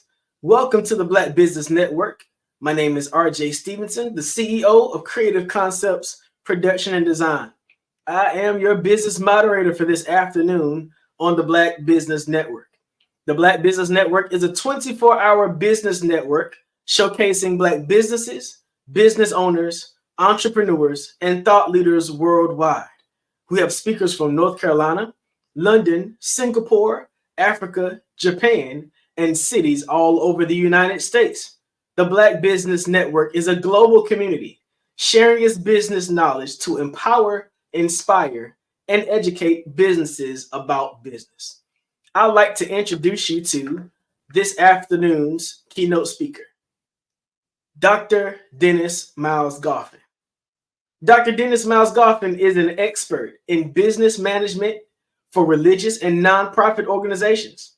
He has a master's degree in accounting and business management and expertise in nonprofit law and has put to good use his years in the financial industry.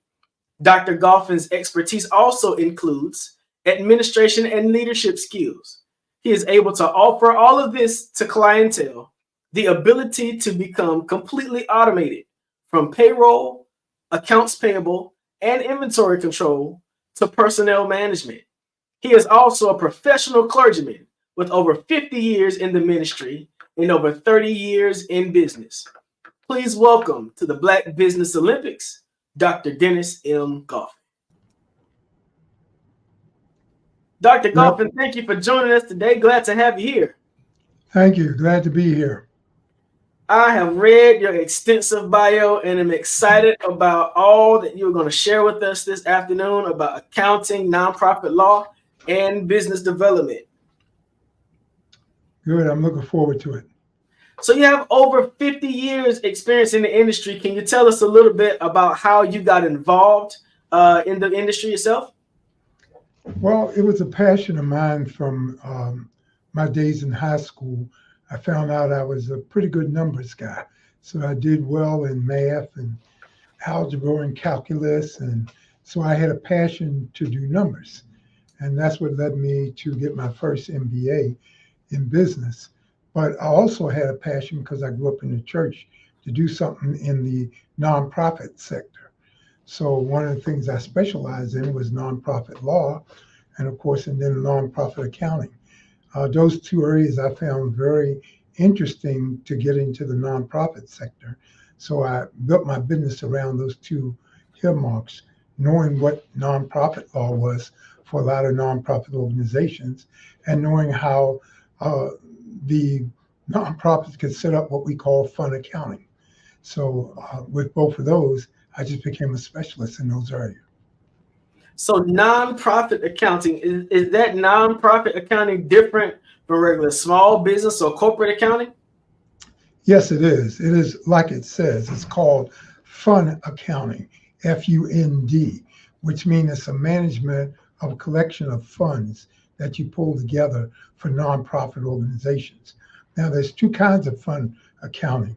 There is the government fund accounting, which they do, and then there's the business sector nonprofit fund accounting, which means that you're managing a bunch of funds in a collective basis to pull together the profit and loss statement. So there are smaller funds that connect to the bigger fund, and then you pull the umbrella together. So that's why we call it fund accounting, because those entities will have other little small branches that they deal with that needs to be pulled together into a collective whole.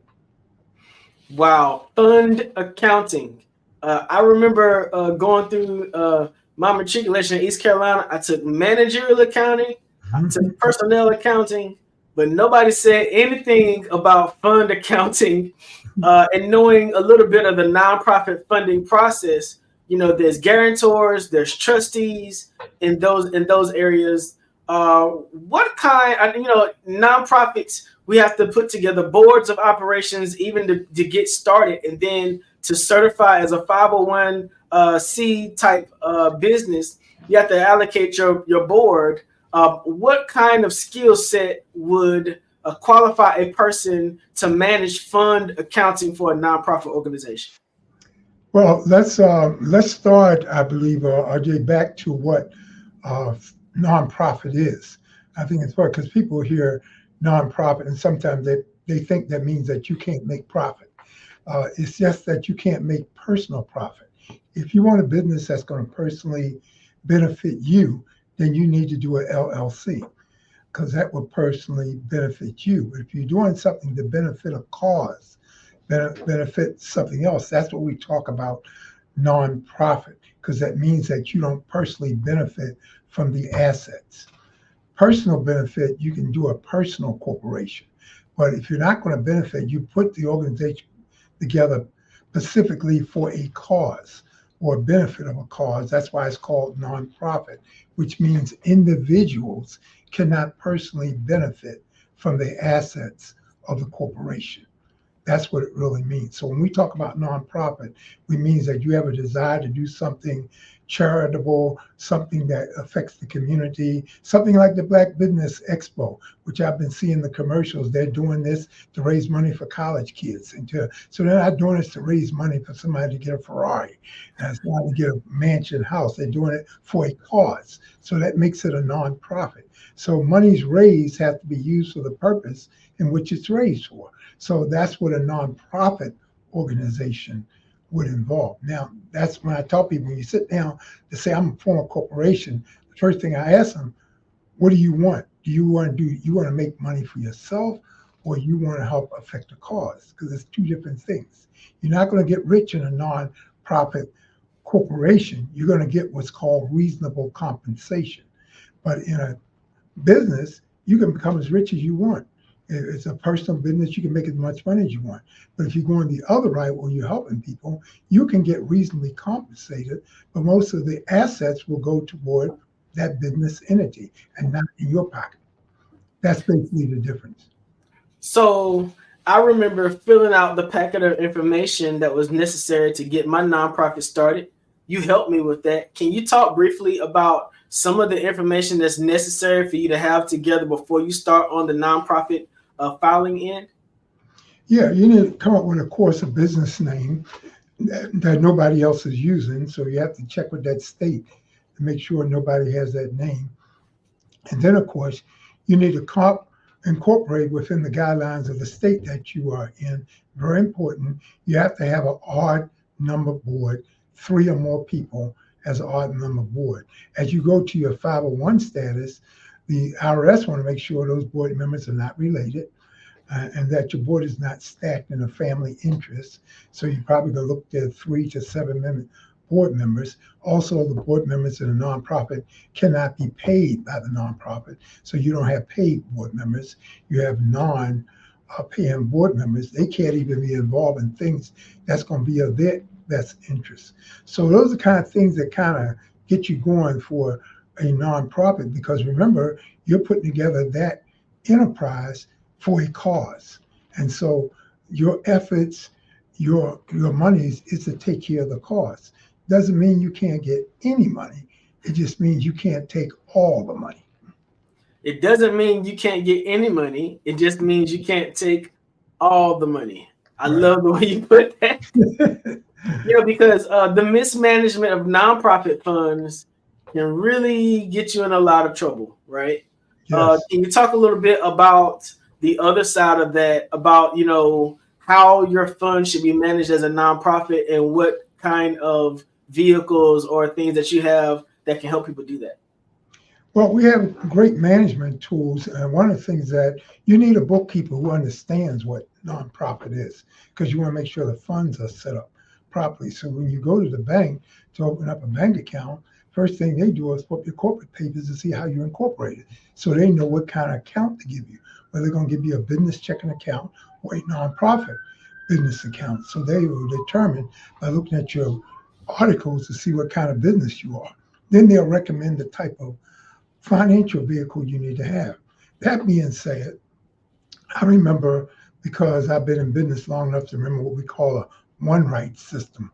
You used to put a check on the table and it would write through to leave you copies. So that's why they call it one right. It was all carbon system and you leave your report. Well, we've come a long way since those days. Now we've got computer systems, we got computer programs that help you. Even the non-financial person can do bookkeeping with programs like what we use, QuickBooks, and other bookkeeping programs that automates the system. So at least you can manage your books on a day-by-day basis from a bookkeeping standpoint, so it can be turned over to an accountant so that you can get your financial reports. Now, keep in mind, internal reporting is for you, but when you're going to do business with the public, you need an accountant to actually prepare your statements. So what all information should be included in a statement of accounting? Well, when you pull together your statement, you got to figure out, well, how is your revenue come in? So there's categories of your revenue. How does the revenue come in? And whether that revenue is, we say it's non-restricted and restricted revenue coming in. So for nonprofit organizations, you have two levels of revenue. Non-restricted revenue, which means you're getting basic revenue in from different donations and sources, and you can use it for the benefit of the organization in any way you choose. We call that non-restricted income. Then there's restricted income, where you have applied for grants or scholarships, or when you've designated a particular fundraiser for a specific instance or purpose, then we call that restricted income, because then that money can only use for the purpose in which you solicited for. So that becomes very important, that you categorize the difference between monies that come in that we consider non-restricted and monies we consider restricted. Those two entities are very important. You manage those. Then you look at your basic expenses, supplies, rent, utilities, all those things are kind of basic expenses that's going to be put against the business. So you look at the income and your expenses, and of course what's left is your profit. Generally, if it's a profit-making organization, that profit goes in your pocket. Because it's not a profit-making organization, that profit stays into the business. So for most small business owners, those individuals beginning a nonprofit organization, it tends to be the case that you try your best to keep as much of the finances and resources as you can in the house. But I have learned that hiring a good accountant can really cause you to forego a whole lot of financial accountability problems or financial management mistakes that business owners don't necessarily think about. Can you talk about some of the benefits of hiring an accountant to work alongside your business? Well, of course, the first is integrity, because you want to make sure that your numbers and everything are in proper order. The other thing that's so important with this is that when you start dealing with the IRS, their position is that ignorance of the law is no excuse. So you need to educate yourself on what you can do and cannot do so you don't get yourself in trouble. So you have a good accountant, a good lawyer who works in nonprofit field. And that's why I do advisory services in both legal and the financial, to know what you can do and not do, and to set up properly, to know what things are that you can take out, what things you can't, how the business should be operated. Like I said, the main problem that gets in trouble, especially with payroll, doesn't matter with any business. If you're doing payroll, it's not use the monies that should be put aside to go to the government. That's not for you to spend. You got to set that money on the side for payroll, for the taxes and things that involve. And sometimes businesses wind up using payroll money for operating money. And then when it's time to do your payroll reporting, you can't do it because the money's not available. Well, that's against the law, whether the business is profit or non-profit. But sometimes the cash flow is set that you want to use that money. Well, you got to set a system where you restrict that money on the side, don't even touch it. And that's why I usually recommend that companies set up a separate payroll account from the general account. Don't do everything out of the general account. So there's a case sometimes you have to know when you set up 3 basic accounts you should have as a business. One is your general operating fund, if you're running payroll, a payroll account, and the other is a savings account, because you need that for emergencies also. These 3 accounts is basic no matter what your business is to be set up. You should have a separate payroll account, compensation fund, general fund where you do all your other business out of, and of course a savings fund where you save it for emergencies in a rainy day. And then you can start building financial vehicles from that once your business grows. Once it grows and you have monies coming in, you can see where to allocate it financially. That's a good thing where a good financial advisor can advise you on what to do. Financial mismanagement is something that often steers people away from nonprofits. It steers donators or donors away from nonprofits. And it steers people who really would do well by having a nonprofit entity away from nonprofits, because nobody wants those kinds of problems, right? But those kind of problems are with profit and nonprofit. Okay. What are those? What are the problems that you see commonly in the business world as it regards to accounting?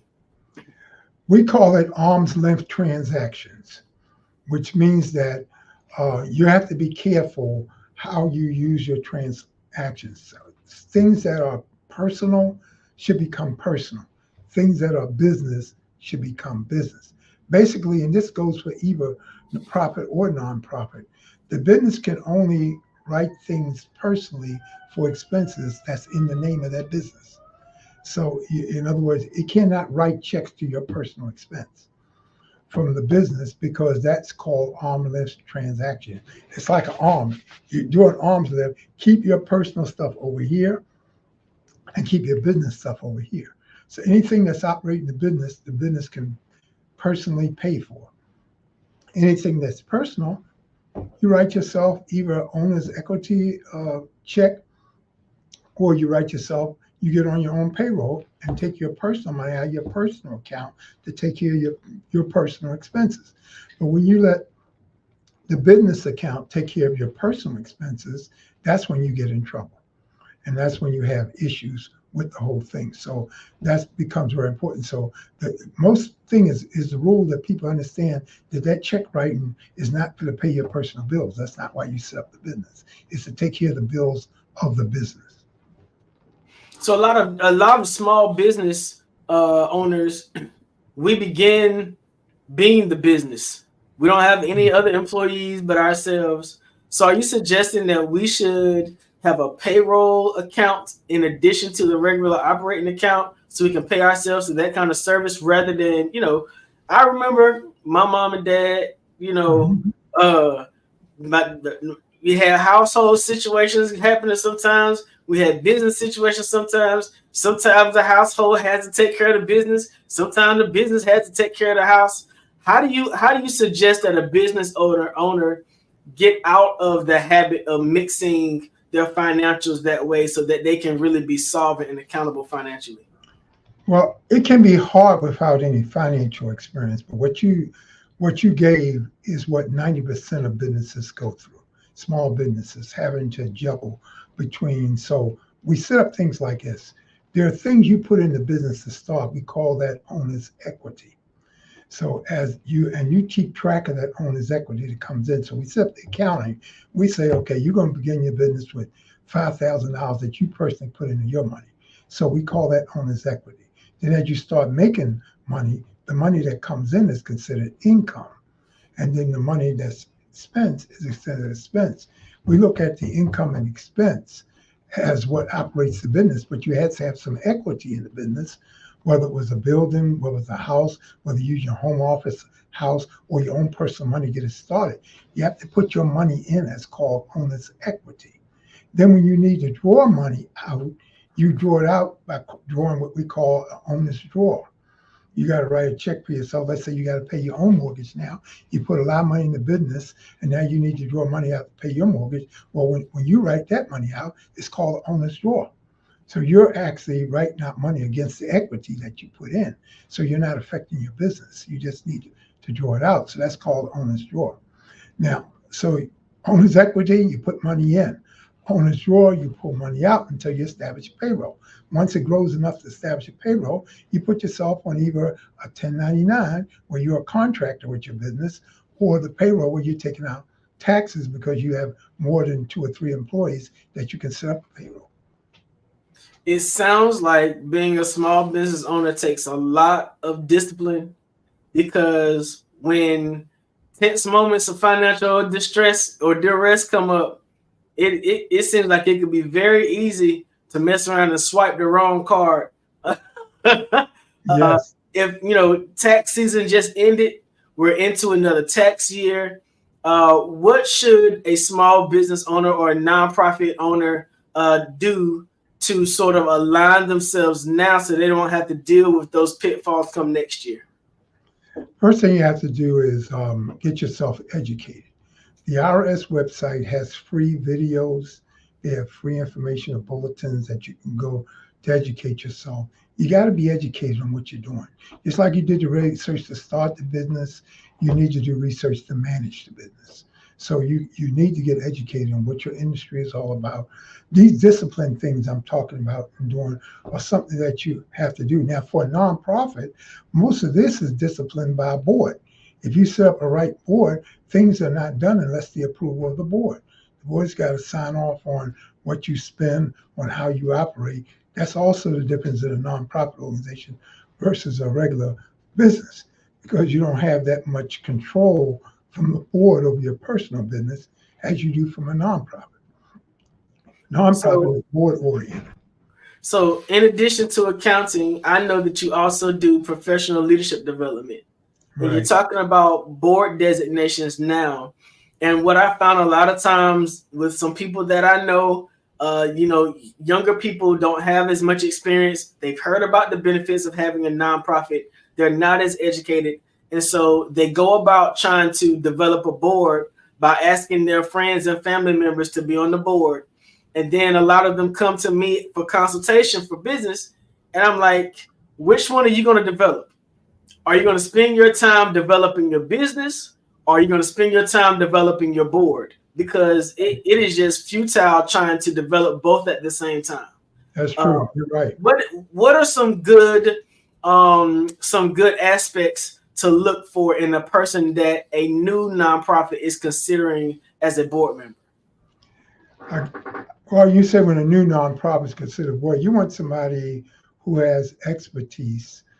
Usually you are looking for people that you're already in relationship with.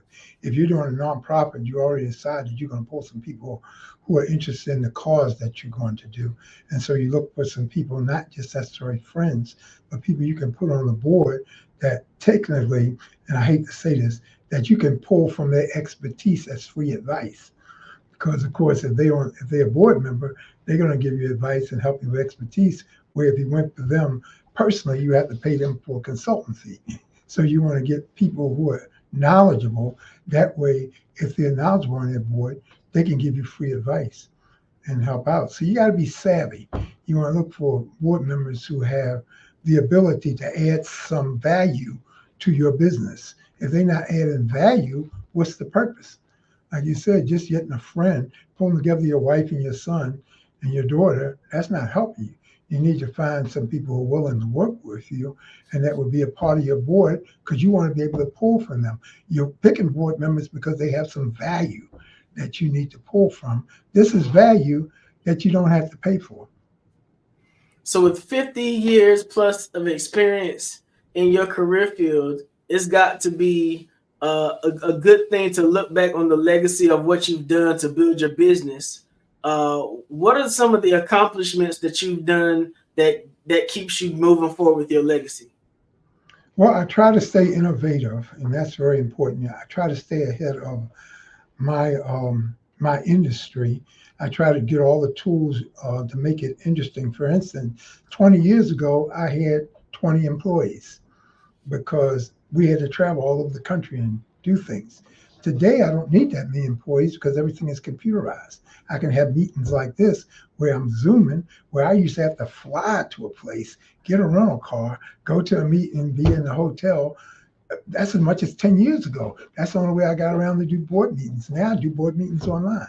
So there's a lot now we can do because of technology that have helped the industry. I've put more into the technical piece than I do in the personnel piece because I'm not needed as many personnel because of the technical piece. There's so much you can do with technology. And now with AI, it's even more important. So we just try to stay ahead of the technology that can use and how to make your business more efficient so that the idea is to spend less and make more. That's business philosophy. Spend less and make more. That means your income and your outcome, your accounting sheets, your financial sheets got to be balanced at some point, right? Right, exactly. Wow.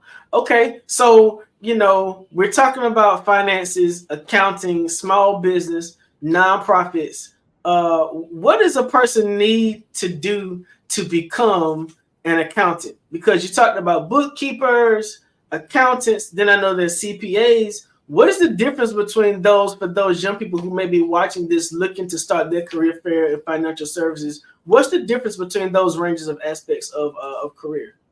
I'm glad you asked. Bookkeepers basically just keep the books.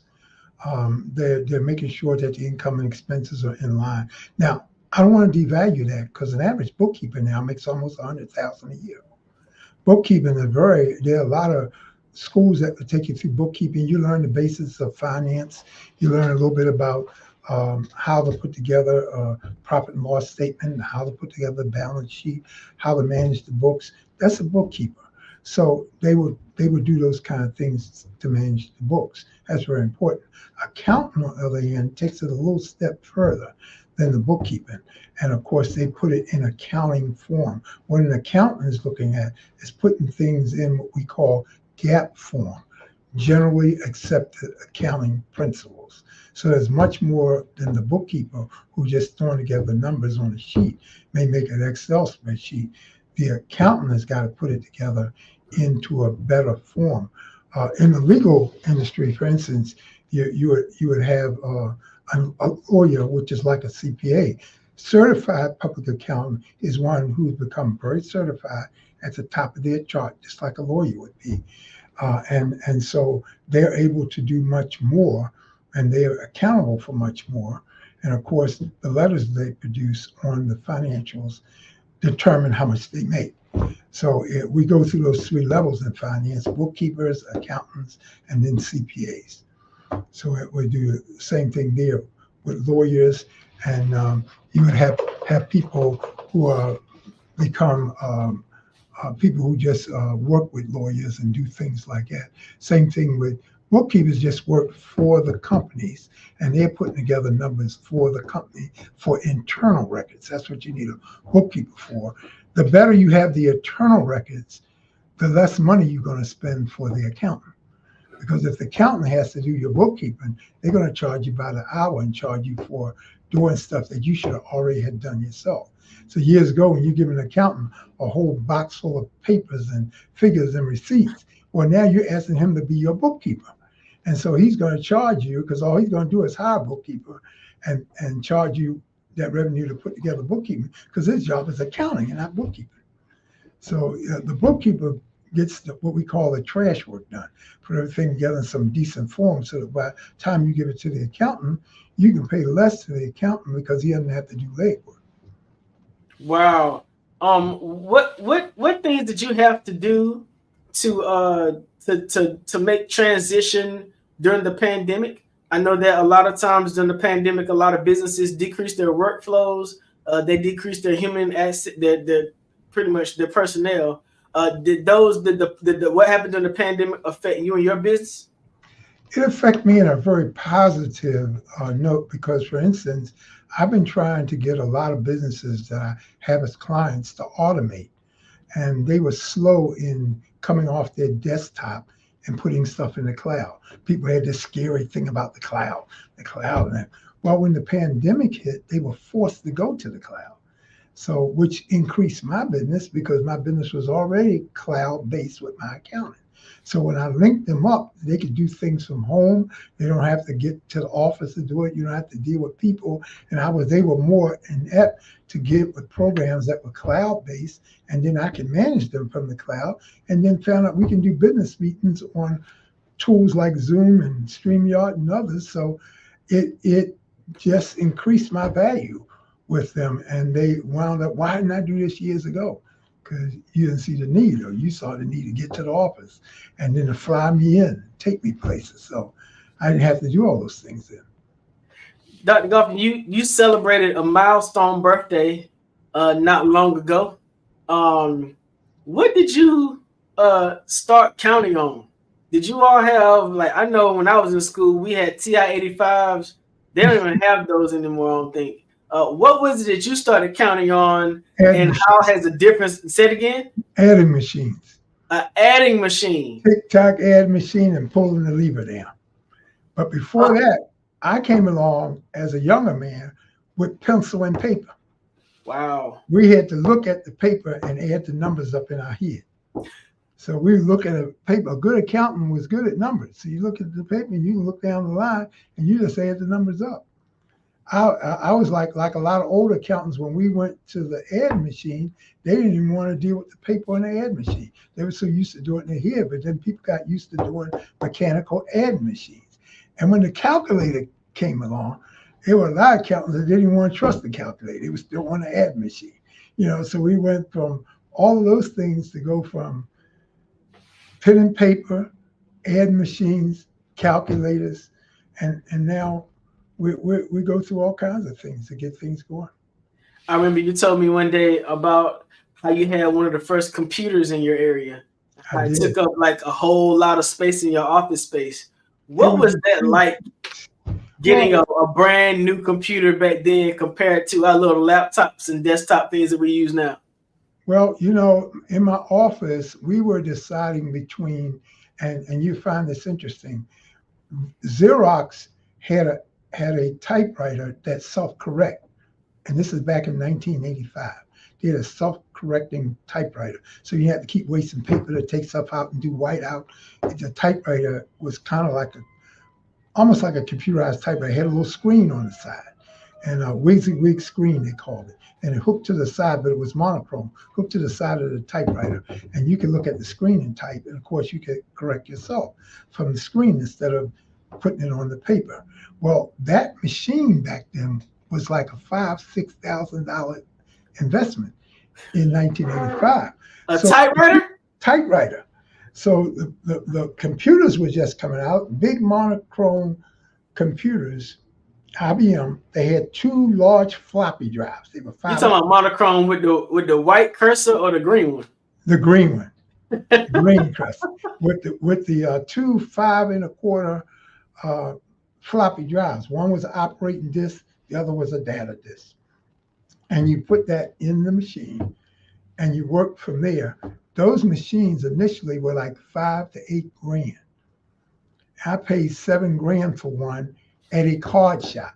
This card shop was selling those computers. I mean, actual greeting cards. They were selling those things. And this is back in 1985. I still remember it. And a greeting card company. A greeting card company sold you a computer. Yeah. and we were trying to decide whether to get the typewriter or the computer. The problem with the computer is that, of course, software wasn't developed yet. So you had to learn how to use computer language, Alpha and all, to try to create your own. We were using BASIC back then. Were you using MS-DOS? No, not DOS hadn't even created yet. It was BASIC. It was BASIC. We were using BASIC. And we had to try to figure out how to pull together. Access wasn't even created. Excel wasn't created. I remember the first spreadsheets with Lotus. We were trying to do Lotus. So Lotus 1, 2, 3. I remember that. Right. Lotus 1, 2, 3. You're too young to remember that. I remember PFS First Choice. Wow. Yep. My parents always made sure that we had a computer in the house as I was growing up because they saw the importance of technology. And that's always something I remembered. I remember playing golf on the computer by hitting the space bar. Yep, that's right. That's right. You play the golf game with space. Yeah, you way back. And I remember the CompuServe computers. Yep. Yes, sir. But so where do you see accounting going now with AI? Do you think that the profession is going to phase itself out because now we can use more computers and technology? Or do you think there'll still be, those professionals in that area, that career field that will still be necessary for business?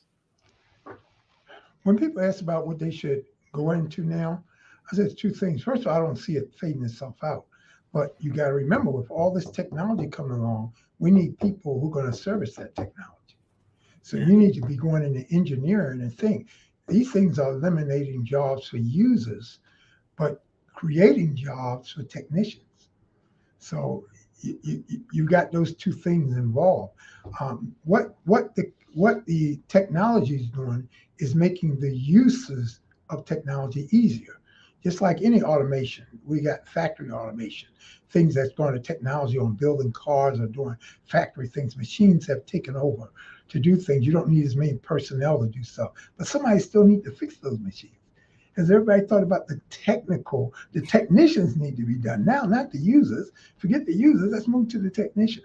I had a friend years ago, used to work at the bank, and she took check order in things at the bank by the branches calling in on the air machine at the corporate headquarters and leaving the information for the clients to get their check produced, leaving their check numbers and all the information on a voicemail. And she had to transcribe them off the air machines, the information to get check writing done. I said, you ain't gonna be doing that job too many more years. I said, the technology is changing. They were using a voice voice answer machines then. And different branches was calling in at the end of the day to these answer machines, giving their branch number, giving the client's information, and she had to transcribe it and then send it to the printing company. Well, that's a whole lot of work. It was, but that's how work was done then. Wow. I mean, what could you do? It wasn't automated. That was work done. It's like 6 guys pulling a wheelbarrow as compared to a horse pulling it, found the engine doing it. So technology changed as it went along, and you just got to be motivated.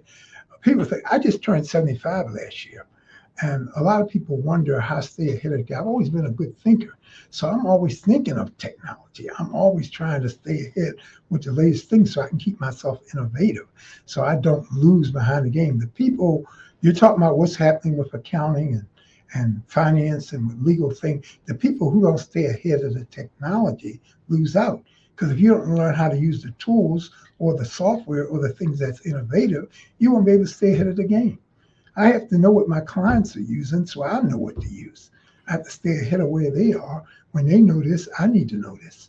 So we proficient ourselves in several bookkeeping programs that our clients are using online so we can pull stuff from it and do our accounting. Well, we don't just learn one bookkeeping program. We learn other bookkeeping programs too.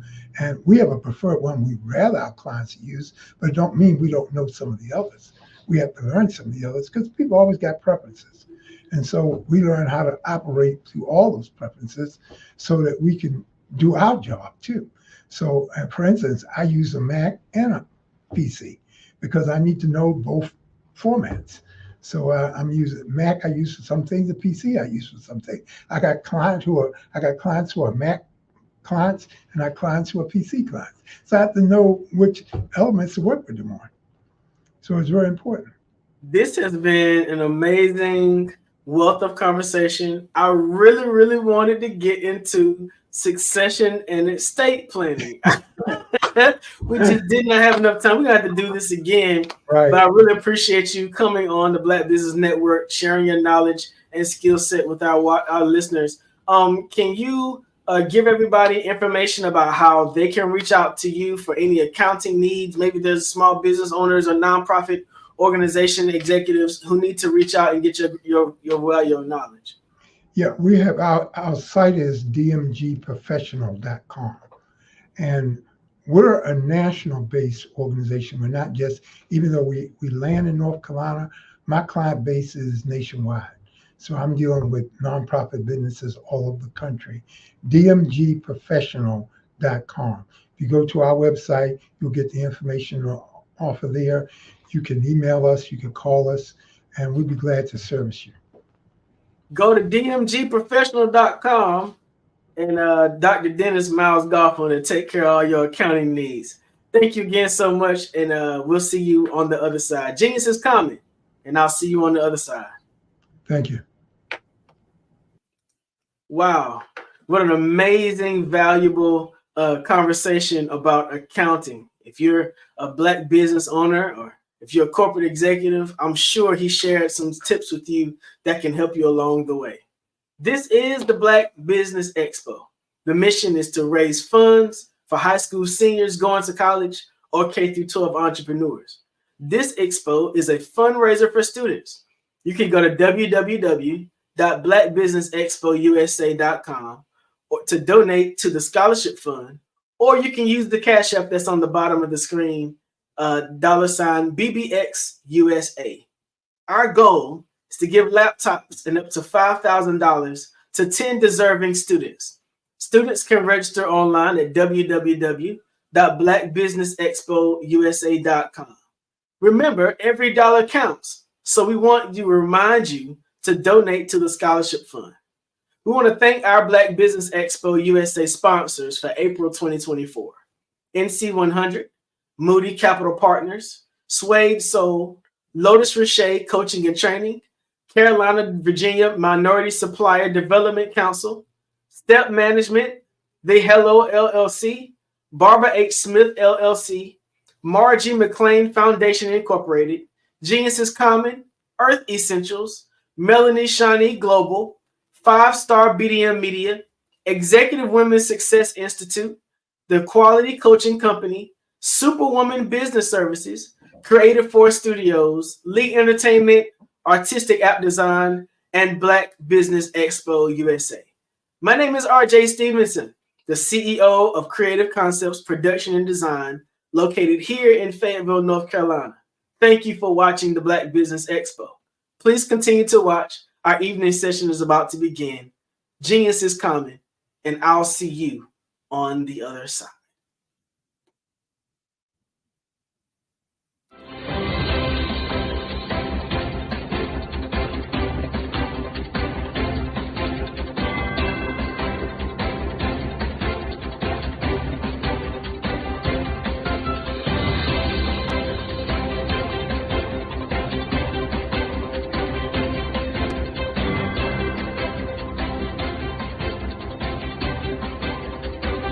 Hello, I am Dr. Eric Kelly III, the visionary strategist and founder of the Black Business Olympics. I invite you to showcase your Black-owned businesses on the Black Business Network global stage. The Black Business Olympics is a global Black Business Network platform that propels Black-owned businesses into the international spotlight. By showcasing your business on the Black Business Olympics platform, you can reach a worldwide audience of potential customers, partners, and investors. You can also establish yourself as a thought leader, an expert in your field, attract lucrative partnerships, and more speaking engagements. In addition, the Black Business Olympics platform provides a valuable opportunity to connect and collaborate with like-minded entrepreneurs and business professionals from around the world. This can lead to new business opportunities, ideas, and relationships. Finally, by sharing your story and expertise on the Black Business Olympics platform, you can inspire and empower others. This is a powerful way to make a positive impact on the world and leave a lasting legacy. If you are a Black-owned business owner, I encourage you to seize the opportunity to showcase your business on the Black Business Olympics platform. It is a once-in-a-lifetime opportunity to make an indelible mark on the world. Be one of the 1,000 visionary entrepreneurs who are changing students' lives, shaping industries, and leaving an unforgettable legacy for their families. Unleash your voice on our global stage and watch your business thrive.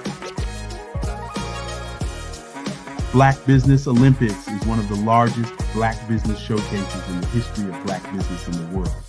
Yes, the entire world. Just give me a call today at 919-308-9090